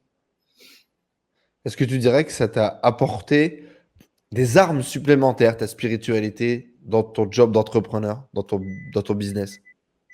Ouais, clairement. Regarde, j'aurais pas écrit mon roman déjà, tu vois. Si j'étais pas ouvert à ça et j'avais pas commencé à méditer, j'étais pas à l'écoute de moi-même, mon roman n'existerait pas aujourd'hui. Il y a plein de trucs qui n'existeraient pas aujourd'hui. Je serais sur un chemin de vie. Moi, je définis ça souvent dans des chemins de vie. Tu vois, tu as différents chemins que tu peux prendre qui vont t'amener ensuite. Alors, quand tu prends le chemin, on va dire 2 semaines, 2 mois plus tard, il n'y a pas beaucoup de différence entre un chemin ou un autre. Mais la différence, elle commence à se creuser avec le temps.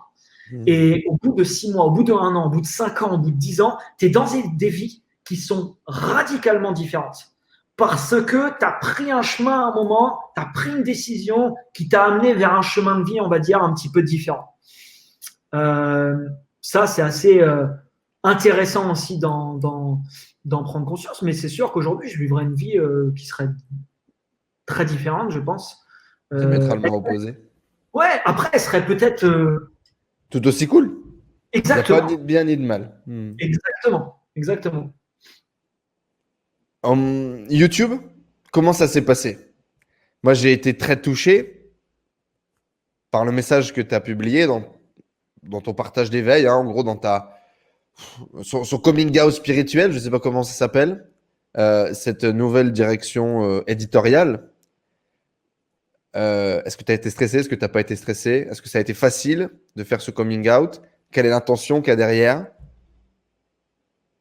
Non, ça n'a pas été forcément évident parce que moi, je sais ce qui marche sur ma chaîne. Et je sais ce qui marche comme produit. Forcément, au bout d'un moment, quand tu as lancé beaucoup de choses, bon, tu vois à peu près ce que les gens veulent. Tu vois les vidéos que les gens veulent, etc. Donc, dans ce domaine-là, j'étais vraiment pas sûr que les gens qui me suivaient allaient… je savais bien que ça allait pas déjà parler à des personnes qui étaient sur ma chaîne. Mais au final, j'ai fait tellement de trucs sur ma chaîne différents, il y a tellement de gens qui sont abonnés pour des choses différentes que c'est un peu le bordel, entre guillemets. Un peu. Moi, je trouve au contraire que tu as une communauté qui est vachement soudée et que les gens t'ont suivi dans tous tes délires. Ouais, finalement, ils ont suivi. Ouais. Mais c'est vrai que j'ai beaucoup fait de changements, quoi. Mais j'ai été agréablement surpris. Quand j'ai sorti la vidéo, au final… j'ai reçu des top retours et les gens, tu vois, j'envoyais pas la gomme dans cette vidéo, j'étais plus posé sur mon canapé, relax et en train de partager un truc. Et ça a percuté pas mal de gens finalement. Je pense que l'époque aussi dans laquelle on vit est très particulière parce qu'il y a une énorme prise de conscience et une évolution dans cette direction, surtout l'année dernière. en ce moment même. Et je pense que ça va continuer à vitesse, voilà, ça va s'accentuer en fait dans les prochaines années. Donc la période aussi est particulière, mais c'est clair que ouais, j'ai été très, très bien surpris, on va dire. Enfin, Quelle est la mission, quel est le rôle que tu joues par rapport à ça? Pourquoi est-ce que tu as décidé de le faire sur YouTube, de le partager? Qu'est-ce qui te drive à sortir spiritualité.com? Qu'est-ce qu'il y a derrière? Tu te dis que tu as une voix, tu as créé un canal, il y a des gens qui t'écoutent, tu as une opportunité de pouvoir passer un message qui est important, tu le fais. Comment est-ce que tu drives le truc? Ouais, moi j'ai toujours essayé sur ma chaîne, même si c'était pas toujours évident, de partager ce que je faisais, ce que je vivais, ce que je faisais, les résultats que je pouvais avoir, etc. Et donc là, j'étais en plein dans tout ça depuis un moment, donc j'ai vraiment eu envie de le partager en fait aux gens. Donc il y a eu ça, et puis il y a eu le projet, c'est ça, la plateforme spiritualité.com. Là, c'est un petit peu différent parce que j'ai vécu une sorte de transition l'année dernière, mais pendant une phase de méditation qui a été très particulière où je me suis réveillé à un moment, il y avait beaucoup de choses sur lesquelles je travaillais qui n'avaient plus aucun sens pour moi. En fait. Et j'ai une phrase qui m'est venue en tête, c'était que j'essaye de garder toujours en tête, c'est si tu as 1 milliard d'euros demain sur ton compte en banque, est-ce que tu continues à faire ce que tu fais? Alors forcément, avec 1 milliard, tu fais les choses différemment, on est d'accord, mais est-ce que tu continues dans la mission que tu es en train de poursuivre? Et honnêtement, en toute honnêteté, si je regardais le spectre de mes activités, il y a beaucoup de choses, 90%, la réponse était claire, non. Sur la startup, du coup? Ouais, clairement. Si demain j'avais 1 milliard, non, je ne serais pas en train de Gifing, la startup que j'ai lancée. Non, la mission d'aider les entreprises à vendre plus avec le contenu qu'on a sur la plateforme, non, c'est pas une mission que je continuerai à poursuivre. Et C'est une startup qui est là, c'est une muse. Elle est là pour générer de l'argent. Elle est là pour générer de l'attraction, c'est ça? C'est ça. Ça a été une très très bonne expérience, on va dire, pour moi en termes d'exécution et de développement. Et ça m'a posé un gros problème. Et puis, je me suis senti vraiment, pareil, un peu appelé à créer la plateforme qu'on a créée aujourd'hui, spiritualité.com, qui me parle beaucoup. Et quand je vois aujourd'hui, voilà, ça fait 1 mois et demi qu'on a lancé, on a des super retours, on a des gens qui ont travaillé sur eux, qui ont des déclics, qui ont des choses. Et j'adore voir ça, parce que la mission de la plateforme, justement, c'est de rendre disponibles tous ces outils que généralement on ne connaît pas. Enfin, il y a plein aujourd'hui de techniques de choses. Moi, je me suis aidé, par exemple, d'une méthode qui s'appelle Tipeee pour débloquer des choses. L'année dernière, j'ai fait des hypnoses régressives qui m'ont débloqué des choses dans ma vie, mais c'est des choses que je ne connaissais pas avant. Donc, c'est de rendre ça disponible, et surtout, il y a un gros problème en fait dans le domaine de la spiritualité et dans d'autres domaines, mais surtout dans ce domaine-là, c'est que les gens ont du mal à trouver des gens de confiance. Bien sûr. Si demain tu veux faire appel à un médium, ou tu veux faire un soin énergétique, ou tu veux appeler un thérapeute, ou peu importe, qu'est-ce que tu fais? Tu vas sur Google, tu tapes, t'es pas trop en confiance, tu sais pas trop. Le site internet fait en 2000 d'une bonne nana à la campagne, bien sûr. Exactement. Donc, nous, on veut faire participer toute la communauté ensemble. C'est-à-dire que quand tu achètes un service sur la plateforme, tu le notes. Donc, ça ne veut pas dire qu'on n'aura que des gens de confiance sur la plateforme. Ça veut dire que si on a quelqu'un qui fait n'importe quoi, il va vite être déclassé et normalement, les gens ne réserveront pas de service avec lui parce qu'ils le verront. Donc, c'est aussi le but de la plateforme. Et un autre but que je m'étais fixé aussi, moi, en tant qu'entrepreneur, c'est mon prochain projet, je serai un des plus gros clients de mon projet. Je voulais que ça soit vraiment très important pour moi, que je suis consommateur pour que je puisse voir tout le chemin que quelqu'un peut avoir sur la plateforme. Et aujourd'hui, alors je ne suis pas le plus gros parce qu'il y a des gens qui m'ont dépassé, mais je suis un des plus gros clients de ma plateforme. Et j'adore ça. Ouais, c'est pouvoir consommer, quoi, pouvoir consommer ce que tu crées, pouvoir faire le max. Écoute, je suis en train, en direct live, je suis en train de le partager sur le Discord. Je vais te partager une autre réalité que je suis pas persuadé d'avoir partagée. Ça fait 6 ou 8 mois que je m'étais lancé en coaching, donc j'ai arrêté une partie de mes activités pour faire vraiment 100% du coaching. D'abord pour les entrepreneurs, dans la performance, etc. Puis pour accepter qu'en fait je voulais parler de développement personnel, et puis accepter en fait que je voulais parler de spiritualité. Et ça fait 6-8 mois que je n'ai que des thérapeutes spirituels qui se pointent chez moi, mais aucun rapport. Hein. Aucun rapport. J'ai une cliente, ça fait 8 mois, elle a 55 berges, elle est magnétiseuse, tu vois. Enzo Doré et elle, il n'y a aucun rapport. Je ne sais pas comment elle m'a trouvé, mais elle m'a trouvé. Tu vois ce que je veux dire? Ouais, Et ça fait 6 ou 8 mois, je me lève, il y a des jours, c'est OK, aujourd'hui, je dois aider à réveiller la nouvelle Terre. Tu vois.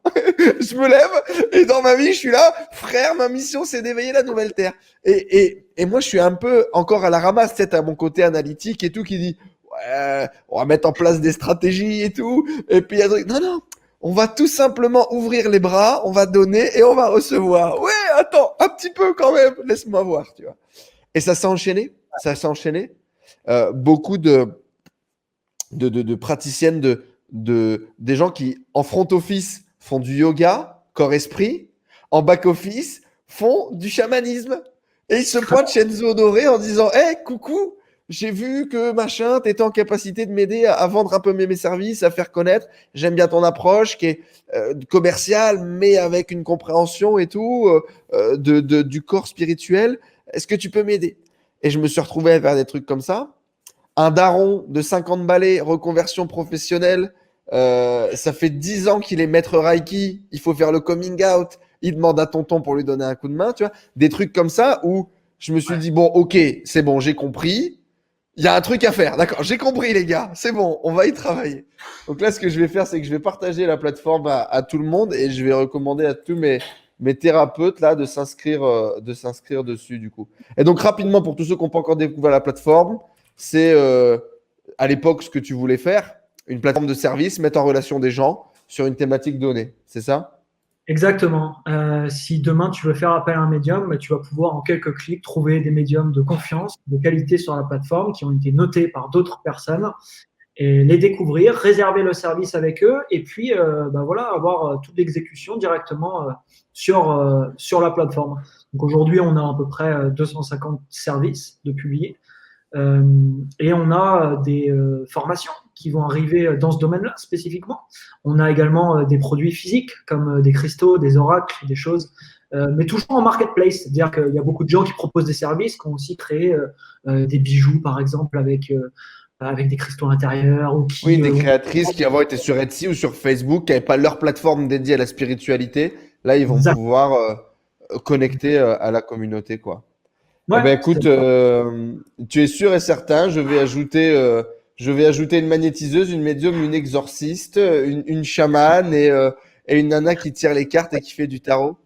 Et moi, ça a été, je te dis, ça a été très en contradiction parce que j'ai toujours eu une bipolarité très forte entre mon côté très extraverti, très dans l'argent, très dans le matériel, très aussi dans mon ego de victime, hein, que j'avais pas encore conscience qu'il fallait que j'apprenne à soigner. Et puis ce côté beaucoup plus intuitif, beaucoup plus dans la connexion, dans la communication, ouais, dans les rêves, si tu veux. Et quand ce sont mes propres clients qui, à un moment donné, m'ont mis face au fait accompli, tu es un être spirituel, vis-le et arrête, et arrête un peu de te prendre la tête. Moi, mon problème, tu vois, contrairement à toi, c'est l'identité. J'ai toujours besoin de me mettre une casquette sur la tête. Si j'ai pas de casquette sur la tête, je suis un peu perdu sans ma casquette. Et donc, des ouais. fois, quand je me mets une étiquette, elle me fait un peu peur. Tu vois. Donc aujourd'hui, Ok. ça va, j'ai compris. On peut se mettre plein d'étiquettes, on peut s'en enlever plein, on peut changer quand on veut. C'est beaucoup plus libre. En tout cas, c'est la croyance que j'ai actuellement qui me permet d'être un peu plus libre par rapport à ça. Mais c'est vrai Ouais. que pendant très longtemps, moi, c'est ce qui m'a bloqué. Et sur YouTube, elle m'a bloqué pendant très, très, très longtemps. Si j'étais dans cette casquette, je ne pouvais pas dire si, je ne pouvais pas faire ça. Et donc, c'est pour ça que cette Ouais, interview, elle me tenait à cœur, tu vois, on se met dans des cases de toute façon. C'est automatique. naturellement. Et donc, du coup, rapidement, pour parler un peu de la case startup, parce que là aussi, t'as fait des dégâts, tu as fait des merveilles. Alors, la première, j'étais persuadé que ça allait marcher. Je me suis dit à un moment donné, ok, c'est la galère, c'était bien storytellé, mais ça se tient. L'idée était pas farfelue, c'était pas incroyable, et c'était suffisant pour avoir un premier petit success. Ça a pas pris, ça t'a fait l'expérience, tu as réussi à rebondir assez vite. J'ai l'impression, en tout cas pour moi, qui te suis pas non plus de façon hyper assidue, le rebond a été assez rapide. Ouais. La Ouais. deuxième c'est bien passé, une traction pas exponentielle au début, mais la traction elle est vite venue. On a eu l'occasion d'échanger il y a pas très longtemps, enfin il y a pas très longtemps, il y a peut-être 6 mois ou un an. Et tu m'as dit ouais ça y est, on a atteint un point hyper intéressant, on est en croissance, ça commence à bien se développer. Qu'en est-il du coup, cette expérience start-upper, cette casquette de start-upper? Est-ce que tu peux nous en parler un peu? Très très dur, très très très dur, parce que voilà, c'est en gros ce chemin-là, c'est beaucoup de patience, parce que quand tu as l'idée en tête et qu'il faut l'exécuter, cette idée, et la lancer, il va se passer un laps de temps que ton job en tant qu'entrepreneur, c'est de réduire au maximum. Sauf que le premier, l'application mobile que j'ai développée, ça a quand même pris 1 an. Et c'est une grosse erreur, je m'en rends compte aujourd'hui. Mais je n'avais pas l'expérience pour créer ce projet en 6 mois. Ou pour créer ce projet en 3 mois. Mais je ne partirai jamais aujourd'hui dans une exécution d'1 an avant de lancer quelque chose, clairement. Ouais. Donc, tu le savais? Est-ce qu'il y a des gens qui te l'ont dit? Est-ce qu'il y a des gens qui t'ont dit le truc est trop gros, tu développes trop, sors un MVP d'abord? Est-ce que tu en as qui te l'ont dit et tu les as pas écoutés? Est-ce que tu n'avais pas trouvé d'autres solutions? Est-ce que tu avais l'impression que c'est comme ça qu'il fallait le réaliser? En fait, cette application, c'était une grosse galère au niveau technique. C'était vraiment, vraiment galère. Tu n'avais jamais fait de dev en même temps. Quelle idée, toi aussi, de partir dans un dev. C'est ça. Et j'ai travaillé avec une agence. Bon, ça s'est très bien passé avec l'agence. C'est des amis d'ailleurs aujourd'hui. Mais ça, ouais, c'est bien parce que ça aurait pu mal se passer 10 fois parce que des agences, mon Dieu, ça se passe pas toujours bien. J'ai bossé 3 ans en agence. C'est pour ça que je dis ça. Ouais, c'est pas toujours paradis. Mais non, après, moi, honnêtement, l'idée de l'application, ce n'est pas l'idée qui n'a pas fonctionné, c'est l'exécution. L'idée qu'on avait sur l'application, d'ailleurs, il y a une partie de cette idée qui va être pluguée sur spiritualité.com. Super. Une partie. C'est juste qu'elle sera exécutée différemment. Et l'algorithme a été développé, autant le réutiliser, quoi. C'est ça? On peut dire ça. Et je suis arrivé en fait à un moment dans l'application mobile où je m'éclatais pas du tout. J'étais vraiment pas heureux. T'étais en souffrance, ouais. Avec l'équipe et tout. Non, j'étais vraiment pas épanoui. Et je suis arrivé à un moment où je me suis rendu compte que si vraiment je voulais lancer ça à fond, il fallait que je parte dans une levée de fonds, parce que j'ai complètement sous-estimé l'argent qu'il faudrait pour un projet comme ça. Honnêtement, une application de mobile de ce type grand public, je dirais il faut au minimum 2 millions, tu vois. Minimum. Pour réussir à faire un truc qui va vraiment scaler de dingue. Voilà, pour commencer à lancer le truc. Et surtout dans des idées comme ça qui, entre guillemets, n'existent pas, qui sont du coup plus dures. Parce que tu es dans de la création de besoins. Ouais, c'est ça, beaucoup plus compliqué. Donc, j'ai vu ce qu'il fallait un peu et non, ça m'a plus parlé du tout. Donc, on a mis stop au projet. Comment tu dis stop? Comment tu tues le bébé? Tue le bébé avec l'eau du bain. Est-ce que ça n'a pas été trop dur? Est-ce que tu as réussi à vite faire le deuil? Comment ça s'est passé? Pour moi, non, c'était plus pour mon équipe. C'est-à-dire que j'ai attendu avant d'arrêter. J'ai plus attendu par rapport à mon équipe. Parce que moi, je suis passé beaucoup plus rapidement à autre chose, en fait. Et j'avais plus de difficultés à le faire par rapport à mon équipe qui était là, qui était à fond dans le projet et tout. Et toi, tu arrives et tu dis, les gars, on arrête. Et c'est pas facile. C'est pas facile. Tu voulais quoi? Qu'ils perdent pas complètement espoir, qu'ils gardent leur foi en toi, en le CEO, que tu puisses continuer à les leader, à les amener sur un autre projet? C'était quoi les challenges du coup par rapport à ça? Ouais, un peu de perdre de l'incompréhension aussi, où on travaille pendant près de 12 mois un truc et on a lancé jusque quelques mois et je dis on arrête. Donc l'impression de l'incompréhension. Mais pour moi, dans ma tête, c'était déjà clair qu'on passait à autre chose. Tu vois, c'était réglé. C'était évident, ouais. Ouais, c'était évident. Donc bon, ça s'est fait au bout d'un moment. Et puis ensuite, j'ai recruté mes propres devs parce que je me suis dit que si vraiment je voulais monter une startup qui scale, il me faut mon équipe de dev. Tu feras un peu de dev en interne. C'est ça, il me faut mon CTO. Donc j'ai trouvé mon CTO il y a 1 an et demi maintenant, qui travaille avec moi, qui a développé différentes choses avec moi. Ça se passe très bien. Et je travaille avec des gens aujourd'hui, enfin, ça se passe vraiment bien.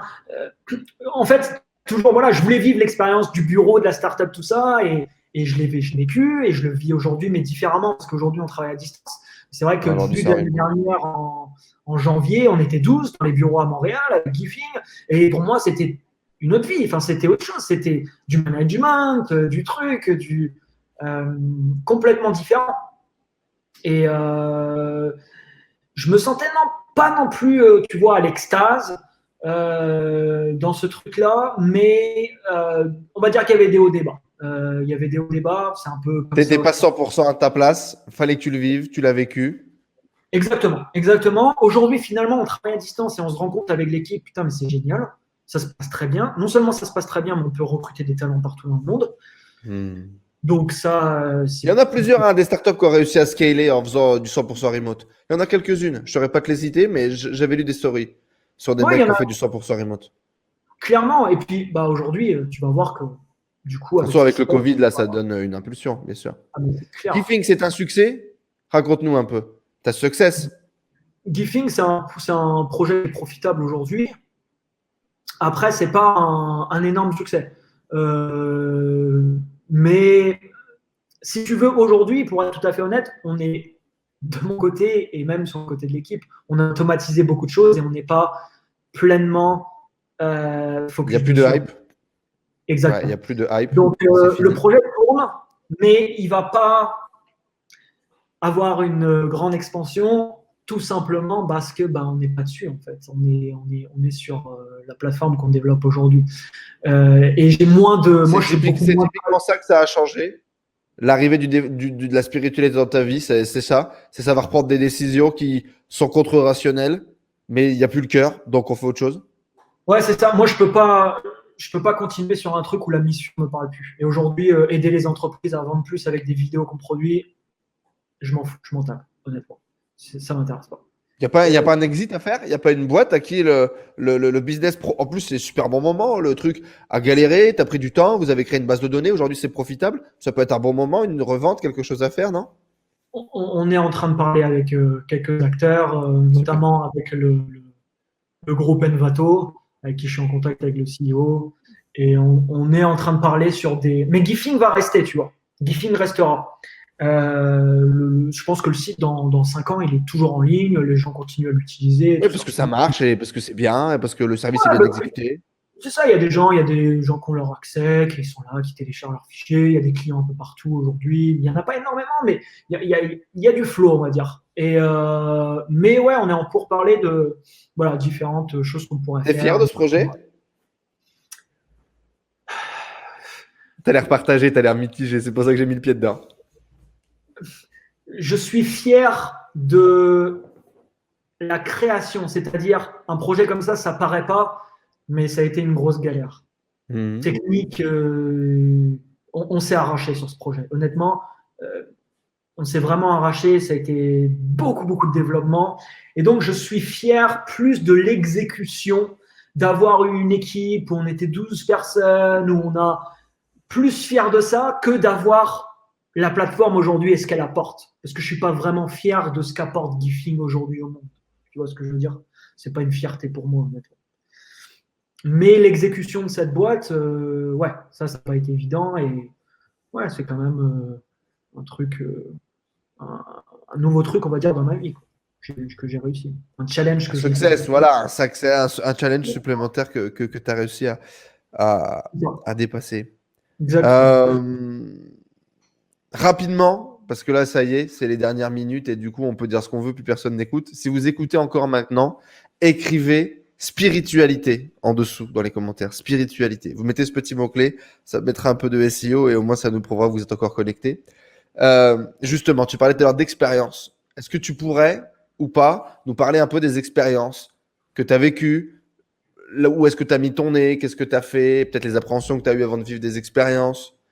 Dans quel domaine?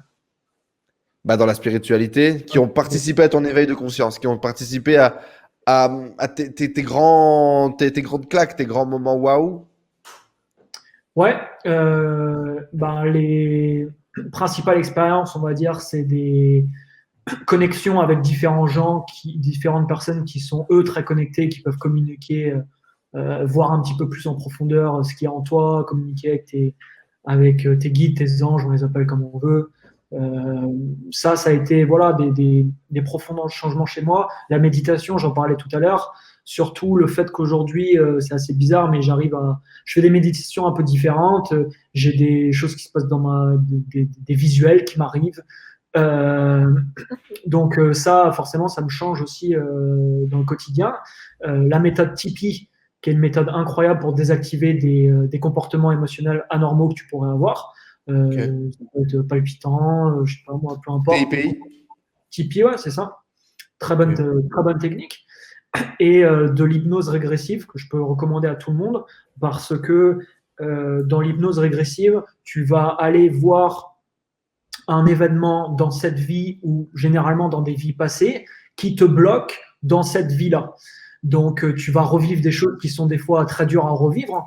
Moi, j'ai eu l'exemple, par exemple, de quelqu'un que je connais qui a revécu un viol dans une autre vie, qui aujourd'hui avait beaucoup de difficultés à s'exprimer justement avec les hommes, beaucoup de difficultés à ça. Et au moment où cette assimilation, entre guillemets, est arrivée, c'est prise de conscience, et cette prise de conscience, elle fait que ça déverrouille ensuite les soucis, les challenges qu'elle pouvait avoir. Exactement. Donc, c'est pareil, il faut être assez ouvert d'esprit pour faire ce genre de choses. Mais moi, c'est des très bonnes expériences que j'ai faites. Donc, principalement en coaching, à deux, avec quelqu'un qui est là pour t'accompagner, vivre quelque chose. Ouais, c'est ça. Travailler sur moi aussi au niveau énergétique avec quelqu'un qui est de l'autre côté, qui est en train de faire des choses. Et toi, tu es là, tu es en train de sentir des trucs à l'intérieur de toi et ça te fait tout bizarre. Et puis l'apprentissage, je veux dire, le fait de consommer de l'information, de lire des livres passionnants sur le sujet, qui sont aussi des prises de conscience. Il faut savoir que les problèmes que tu peux, et on en a tous, les problèmes que tu as dans cette vie, tu les résous généralement en prise de conscience. Et c'est pour ça que des fois, il y a des thérapies, tu vois, avec un thérapeute qui dure très très longtemps. Ça peut durer des semaines, des mois, parce que tu vas un moment prendre la conscience de l'événement qui fait que tu vis ça. Et généralement, quand tu as cette prise de conscience, c'est le déverrouillage. Mais aujourd'hui, il y a des méthodes qui peuvent être beaucoup plus rapides que passer des mois avec un thérapeute pour avoir cette prise de conscience. Donc, ne restez pas, moi, ce que je dis aux gens, ne restez pas avec des choses qui vous bloquent en fait dans la vie, des peurs, des craintes sur des trucs. Non, ne restez pas avec ça. C'est le moment de se challenger, c'est le moment d'aller travailler sur ça, d'aller remuer tout ça, parce que ce n'est pas moi par exemple, j'avais plein de blocages. Je veux dire, phobie sociale, timidité maladive. Je tremblais énormément, je tremble toujours aujourd'hui d'ailleurs, mais je tremblais énormément dans des situations qui me bloquaient totalement, palpitant à fond, je pouvais pas m'exprimer. Si j'avais pas travaillé sur moi, ces boulets, il y en aurait beaucoup qui seraient encore là aujourd'hui, qui m'empêcheraient dans la vie, au final, de m'exprimer comme je le veux, de faire ce que j'ai envie de faire. Et c'est pas vivable. Enfin, c'est dommage de rester comme ça. Jamais d'expérience de groupe, jamais de retraite, jamais de psychédélique. Non, mais c'est en projet pour cette année. Je vais aller faire des cérémonies d'ayahuasca en 2021. C'est un de mes objectifs. Et puis des retraites spirituelles, ouais, c'est un truc qui m'intéresse. Et potentiellement, c'est ce qu'on se dit avec l'équipe, spiritualité.com, on ne sait jamais, mais on pourrait très bien avoir la proposition de ce genre de choses après d'en organiser. Exactement. Donc, ouais, c'est ça. L'ayahuasca, je suis assez curieux parce que je parlais encore avec quelqu'un hier qui fait des cérémonies tous les mois, qui m'expliquait. Tous les mois, ça fait beaucoup, hein. Ouais, je pense aussi. Qui m'expliquait un peu différentes choses. Donc, écoute, à voir. Moi, je suis très open et très envie de vivre des choses, en fait. République dominicaine, Canada, t'es pas loin, hein? Exact. J'ai vu qu'il y avait des cérémonies là-bas, exactement. Ouais. Je devrais faire mon premier ayahuasca. Je devais le faire là avant de partir au Brésil. Je pars dans 4-5 jours. Je devais le faire avant. Ça ne se fera pas avant. Je le ferai certainement en rentrant. En fait, j'ai autour de moi des gens qui sont devenus chamans. Donc, tu vois, à un moment donné, les signes, où tu les vois, ou tu les vois pas, tu fais ce que tu veux, mais ils sont là. Tu vois. Et donc ouais, j'ai la possibilité d'expérimenter, de découvrir, de voir des gens qui souffrent, de voir des gens qui s'éveillent, de voir des gens qui ont d'un coup une carte du monde complètement différente. Et pour le coup, c'était une image forte. Parce qu'il y a 3 ans, 2 ans et demi, 3 ans, j'ai rencontré un businessman qui a laissé tomber l'intégralité de ses business pour faire de la spiritualité. et qui là revient d'un voyage dans le désert sur le dos d'un chameau sous psychédélique et qui a connecté avec un être d'un autre monde, tu vois. Et donc, si tu veux, quand je peux, moi, constater de ma position de spectateur de la transformation de cet homme d'affaires, qui pourrait très bien être toi ou moi dans une autre vie, où on aurait suivi celui du business, de l'entreprise, de l'argent, de la croissance, ça a été assez fort à vivre pour moi de mon rang de spectateur. J'ai eu l'occasion de faire le San Pedro. J'en ai un petit peu parlé sur YouTube, mais ça doit faire partie des vidéos que j'ai bien répertoriées. Du coup, l'ayahuasca, c'est l'esprit de la grand-mère. Le San Pedro, c'est l'esprit du grand-père. Ok. Beaucoup plus doux. Beaucoup moins... L'ayahuasca, le message, tu vas le recevoir. Que tu aies envie de l'écouter ou pas, tu vas le recevoir. Le San Pedro te montrera uniquement que ce que tu es prêt à voir. C'est ce qu'on m'a dit, c'est ce qu'on m'a partagé. Le San Pedro, c'est du coup un cactus. Et c'est le liquide qui est à l'intérieur du cactus. Donc, mon cactus avait plus de 15 ans. Et voilà, c'était les rites péruviens. Donc, on a eu un... Et encore une fois, un autre signe assez drôle, on a du coup ce chaman péruvien dont on paye le billet d'avion, machin, qui vient ici en République dominicaine. Il démarre la cérémonie. Et donc, il fait la cérémonie en espagnol, tu vois. Parce qu'on était un groupe moitié espagnol et il y avait quelques francophones. Et donc, du coup, mon ami se met à traduire, tu vois, pour nous. Et là, le chaman, il dit « Ah non, mais vous voulez, je parle français ?» Ah, d'accord. Donc, un chaman péruvien qu'on fait venir, frère, du fin fond de la Cambrousse en République dominicaine, le type parle français. Tout va bien. Et donc, j'ai des moments qui sont complètement hors du temps, où aujourd'hui, je ne sais pas si ces moments se sont passés dans ma tête, ou se sont vraiment passés, où j'ai un petit vieux d'1,50 m tout bronzé avec des cheveux blancs jusqu'aux fesses, qui me regarde et qui me dit « Mais oui, Enzo, c'est la réalité. C'est ça la vérité. » Tu vois. Et donc, waouh, et une expérience incroyable. Une expérience incroyable. Le type d'expérience tellement forte et puissante qui te fait remettre en question toute ta vie. Ouais, c'est ça. C'est des trucs que je pense que tu vis qui forcément impactent après et que tu peux pas endormir en fait après. Et par contre, tout en douceur. Le San Pedro, tout en douceur. Tout en douceur. Okay. Moi, j'étais tellement dans la négativité, entre guillemets, c'est que je commence mon expérience et je me dis, tu vas voir, il y en aura qu'un qui va rien vivre, il y en aura qu'un qui va rien ressentir, ça sera moi, tu vois. Et j'étais déjà en train de me dire, alors qu'est-ce que je vais devoir inventer comme connerie, tu vois, pour raconter X, Y, Z. Et en fait, à un moment donné, je lâche prise, je ressens un truc, et là, ça commence. Et là, le voyage commence. Et la première claque que je prends, c'est oh, waouh! J'attendais qu'il se passe un truc de fou, que je vois des éléphants roses, que je vois des machins. Alors qu'en fait, c'est là. C'est là, ça y est, c'est maintenant. Ça se passe. Et c'est cette image de fou de tu cours après des choses alors que tout est là. Et là, après, j'ai beaucoup d'images, beaucoup de méditation, beaucoup de visualisation, beaucoup de ressentis. Et pour moi, ce qui a vraiment tout changé, ce qui change tout, en fait, avec le psychédélique, la puissance du psychédélique, de la médecine, on appelle ça comme ça en Amérique du Sud ici, la puissance de la médecine, c'est de créer un niveau de certitude 100% sur ce que tu vas vivre. C'est-à-dire que, par exemple, je vis ce truc où je vois l'univers. En fait, je vois tout le monde et je vois qu'à l'intérieur de tout le monde, au niveau en dessous du nombril, je vois l'univers, d'accord? Et je vois que, en fait, le cosmos est à l'intérieur de chacun de nous et qu'en fait, on est tous des dieux. J'étais pas du tout là-dedans avant, tu vois. C'était vraiment pas du tout là-dedans. Et là, je vois ça, mais c'est pas je vois ça. C'est pas j'ai une vision, c'est pas j'ai une petite voix. C'est comme si c'était écrit à l'intérieur de moi et qu'en fait, il y avait un truc qui le recouvrait et que t'enlèves le truc et là, je le vois et c'est évident. Tout était évident. Tout était évident. Mais évident, voilà, je me coupe un bras. C'est vrai. C'est forcément la vérité. Tu vois?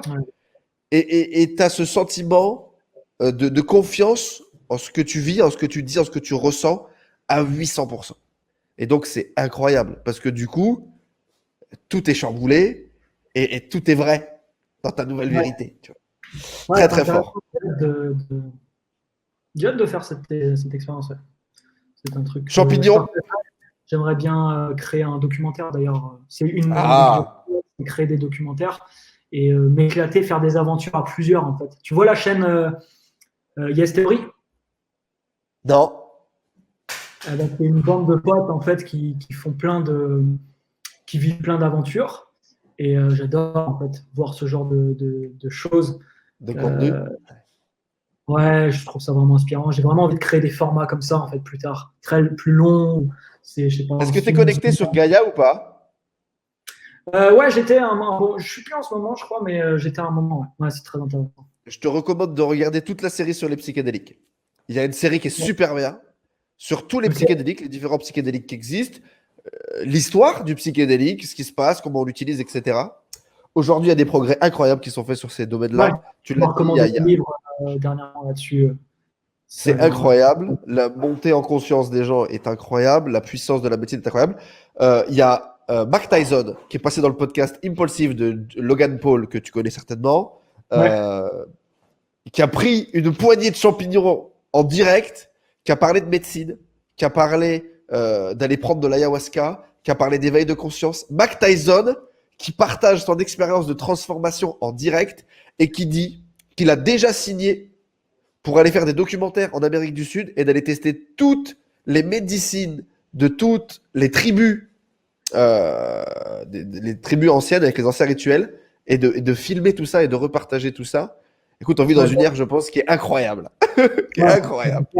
Il y a tellement de choses qui sortent en ce moment. Il y a un super... il y a 4-5 épisodes d'une entrepreneuse, j'ai plus son nom, qui sont sortis sur Netflix où elle teste aussi plein de méthodes différentes. Erin, je sais plus, c'est sur Netflix, c'est super aussi intéressant. Et tu as de plus en plus de contenus qui sortent en ce moment sur le sujet, en fait. C'est top. Beaucoup plus light. Voilà, de plus en plus de gens s'y intéressent forcément, du coup. Ouais, bien sûr. Beaucoup plus light, beaucoup moins engageant que l'ayahuasca, les champis. Ouais. Je ne peux que te recommander. J'ai vécu une expérience spirituelle, je ne savais pas à l'époque, parce qu'on l'a pris pour le fun, parce que c'était drôle, on s'amusait. On était déjà très, très connectés. Et en fait, j'ai vécu mon premier éveil de conscience à l'époque. Et c'est naturel, c'est très bien, c'est court, c'est pas très engageant, il y a très peu de risques d'effets néfastes. Ouais. Et si tu es connecté, moi j'ai vu vraiment beaucoup de choses à l'époque. Mais à l'époque, encore une fois, l'intention n'était pas là parce qu'on était dans un mode un peu récréatif. Donc c'est vrai que ça a gâché un peu la médecine, quoi. Ouais, c'est pas la même intention derrière, c'est sûr. C'est pas le même. Ouais. Moi c'est pareil, j'ai bouffé plein de trucs avant en teuf dans les soirées et tout, mais bon. C'était autre chose. Mais du coup, tiens, est-ce que bizarre. du coup, maintenant que tu as cette conscience, cette connaissance, cette vision, est-ce que tu te dis que dans le passé, peut-être sous d'autres drogues, peut-être sous d'autres émotions, d'autres trucs, tu avais vécu des expériences spirituelles que tu conscientises aujourd'hui? Non, je crois pas, parce que j'étais tellement toujours trop déchiré. C'était même plus trop. Ouais, c'était ça, c'était trop dans la défonce. C'était trop. C'était trop. C'était un peu abusé. Anthony, merci beaucoup. Ça fait 1h40 qu'on échange. C'était un vrai plaisir. Je suis très content d'avoir eu cet échange avec toi. C'était super cool. Et ça sera au plaisir d'échanger nos évolutions par la suite. Et si on peut s'entraider sur des choses, ce serait avec plaisir aussi. Avec grand plaisir. Félicitations à toi pour ton parcours. Félicitations pour l'inspiration que tu as pu me donner, que tu as pu donner à des centaines de milliers de personnes qui t'ont suivi à travers tes contenus. Qu'est-ce que tu dirais aujourd'hui à des gens qui ont cet éveil ou ces sensations spirituelles, qui ne savent pas quoi en faire, qui sont un peu honteux, qui ne savent pas trop comment le connecter à la matière, connecter à leur monde actuel? Qu'est-ce que tu leur donnerais comme conseil à ces gens-là? Entourez-vous de gens qui vont vous comprendre et sur lesquels vous allez pouvoir partager vos ressentis. Moi, toutes ces dernières années, j'ai eu 2 personnes avec qui je pouvais tout partager dans ma vie. Et je crois que c'est quelque chose de très important parce que tu peux avoir des amis, de la famille, des choses, mais il y a très peu de gens dans ton entourage avec qui tu peux tout partager. Je crois que quand tu vis ce genre d'expérience, c'est important d'avoir quelqu'un dans ton entourage où tu peux parler de tout sans gêne, sans crainte, sans peur, rien du tout. Et ça, ce sera le premier conseil. Et puis ensuite, laisse venir. N'aie pas peur de ça, en fait. Si c'est là, c'est pas pour rien. Laisse venir et puis commence à faire des recherches potentiellement sur le sujet, voir s'il y a des gens qui vivent la même chose que toi, comment tu le vives, si tu as des choses à faire avec ça, dans quelle direction tu te sens appelé. Et après, voilà, suis ce qu'il y a à l'intérieur de toi. Et puis, te prends pas trop au sérieux. C'était très bien. Merci beaucoup, Anthony. Très inspirant, très, très inspirant tout ce que tu as pu nous partager. Tu m'as mis quelques claques et c'est avec grand plaisir. On avait des questions. Putain, on avait des questions qui ont été données par les membres de la tribu, qui sont les groupes de mon groupe. En fait, moi, je pars du principe qu'aujourd'hui, le monde va mal. Et pour que le monde va mieux, faut vivre en communauté. Et donc, j'ai créé ma propre communauté. Ça s'appelle La Tribu. C'est un groupe de gens bienveillants où on s'entraide pour grandir ensemble. Cool. Et on a une question de Thibaut, qui est le plus jeune de notre tribu. Et qui dit, mais Anthony, qu'est-ce que tu faisais toi quand tu étais jeune, quand tu étais au lycée? Comment tu expérimentais, comment tu vivais déjà ton côté entrepreneur, comment tu vivais un peu ton côté différent? Je le vivais pas. Bah si, mon côté différent, je l'ai vécu dans les travers en fait. Je l'ai vécu dans la drogue, je l'ai vécu dans l'alcool. Et voilà. Et j'avais pas du tout enfin, j'avais pas du tout. J'ai fait des petits trucs quand j'étais très jeune, comme je me rappelle au collège, je vendais des Divix, tu vois, ça s'appelait des Divix. Je sais pas si tu as connu ça, les Divix. Bien sûr. Ouais. Et je vendais des Divix, tu vois, on les vendait 2 euros, je me rappelle, à l'époque. Et tu vois, je commençais à gagner de l'argent un peu avec ça. J'essayais de faire des petits trucs. J'ai fait du marketing de réseau, assez tôt quand même, j'ai fait du marketing de réseau, 17-18 ans. Mais j'essayais de me renseigner surtout. En fait, ce qu'il y a d'extraordinaire aujourd'hui pour les gens pour les adolescents par exemple, c'est le contenu en fait qui est disponible. Qu'on n'avait pas accès forcément quand j'avais 15 ans. Enfin, il y avait des livres, mais ces livres-là, j'y avais pas accès, je les voyais pas ces livres. Donc ça, c'est génial. Donc mets-toi sous les yeux constamment des gens qui t'inspirent, des gens, voilà, dans potentiellement la direction où tu veux aller. Et moi, au début, je me suis mis des gens principalement des infopreneurs, tu vois, qui m'inspiraient, et j'ai dupliqué finalement ce qu'ils ont fait, ces mecs-là.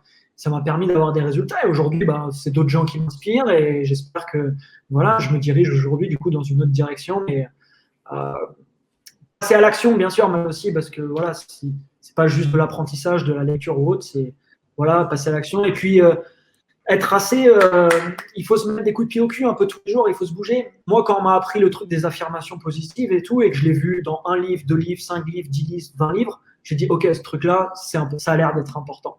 Donc, je vais m'atteler, je vais tout le le faire. monde en parle. C'est ça, exactement. Donc, je l'ai fait. Et il n'y a pas besoin de chercher la nouvelle technique ou le nouveau truc de développement personnel. Les choses, les connaissances, elles sont là. Mais les connaissances qui sont là demandent du travail sur soi-même. Il faut être prêt à faire ce travail. Mais va chercher dans… Voilà, moi, tu prends la série de bouquins de Napoléon Hill, les lois du succès, en 4 tomes, c'est extraordinaire. C'est des livres qui sont extraordinaires, qui m'ont beaucoup impacté. Tu as beaucoup de livres comme ça, des anciens livres. Au final, il y a beaucoup de choses qui sortent aujourd'hui qui sont… c'est ressorti de tous ces bouquins-là, au final, avec des mots différents. Mais la connaissance est là, il n'y a pas besoin de nouvelles stratégies ou de choses. Donc, ouais, travaille sur toi, quoi. Travaille sur toi, mets en place les choses et entoure-toi. Entoure-toi de gens avec qui tu peux tout partager. Pour ça, je pense que ça va, il est bien entouré. Yvan qui nous dit, quand est-ce que tu rentres à Montpellier? Quand est-ce que tu fais un événement à Montpellier? T'as une communauté de fans quand même au Bled. Ouais, j'aimerais bien y passer bientôt parce que j'ai beaucoup d'amis à Montpellier et je vais y passer, je pense, mais c'est sûr que là, on est un peu limité avec ce qui arrive et le Covid, c'est un peu plus compliqué, mais je vais y repasser prochainement, ça c'est sûr. J'ai beaucoup de gens à voir. Anto, merci beaucoup. Allez vous prendre des piqûres d'inspiration, des coups de pied au cul et un coup d'éveil spirituel sur son travail. Allez vous inscrire sur spiritualité.com si vous avez des choses à vendre dans ce domaine pour aller partager votre lumière. Anthony, merci beaucoup. On va continuer à suivre bien évidemment ce que tu fais et on va rester bien attentif à tout ça. Merci à toi d'avoir partagé autant avec nous et puis on te donne rendez-vous dans un prochain épisode, certainement. Avec plaisir. Merci à toi Enzo et puis carrément. Merci Anto. Merci tout le monde. Ciao, ciao.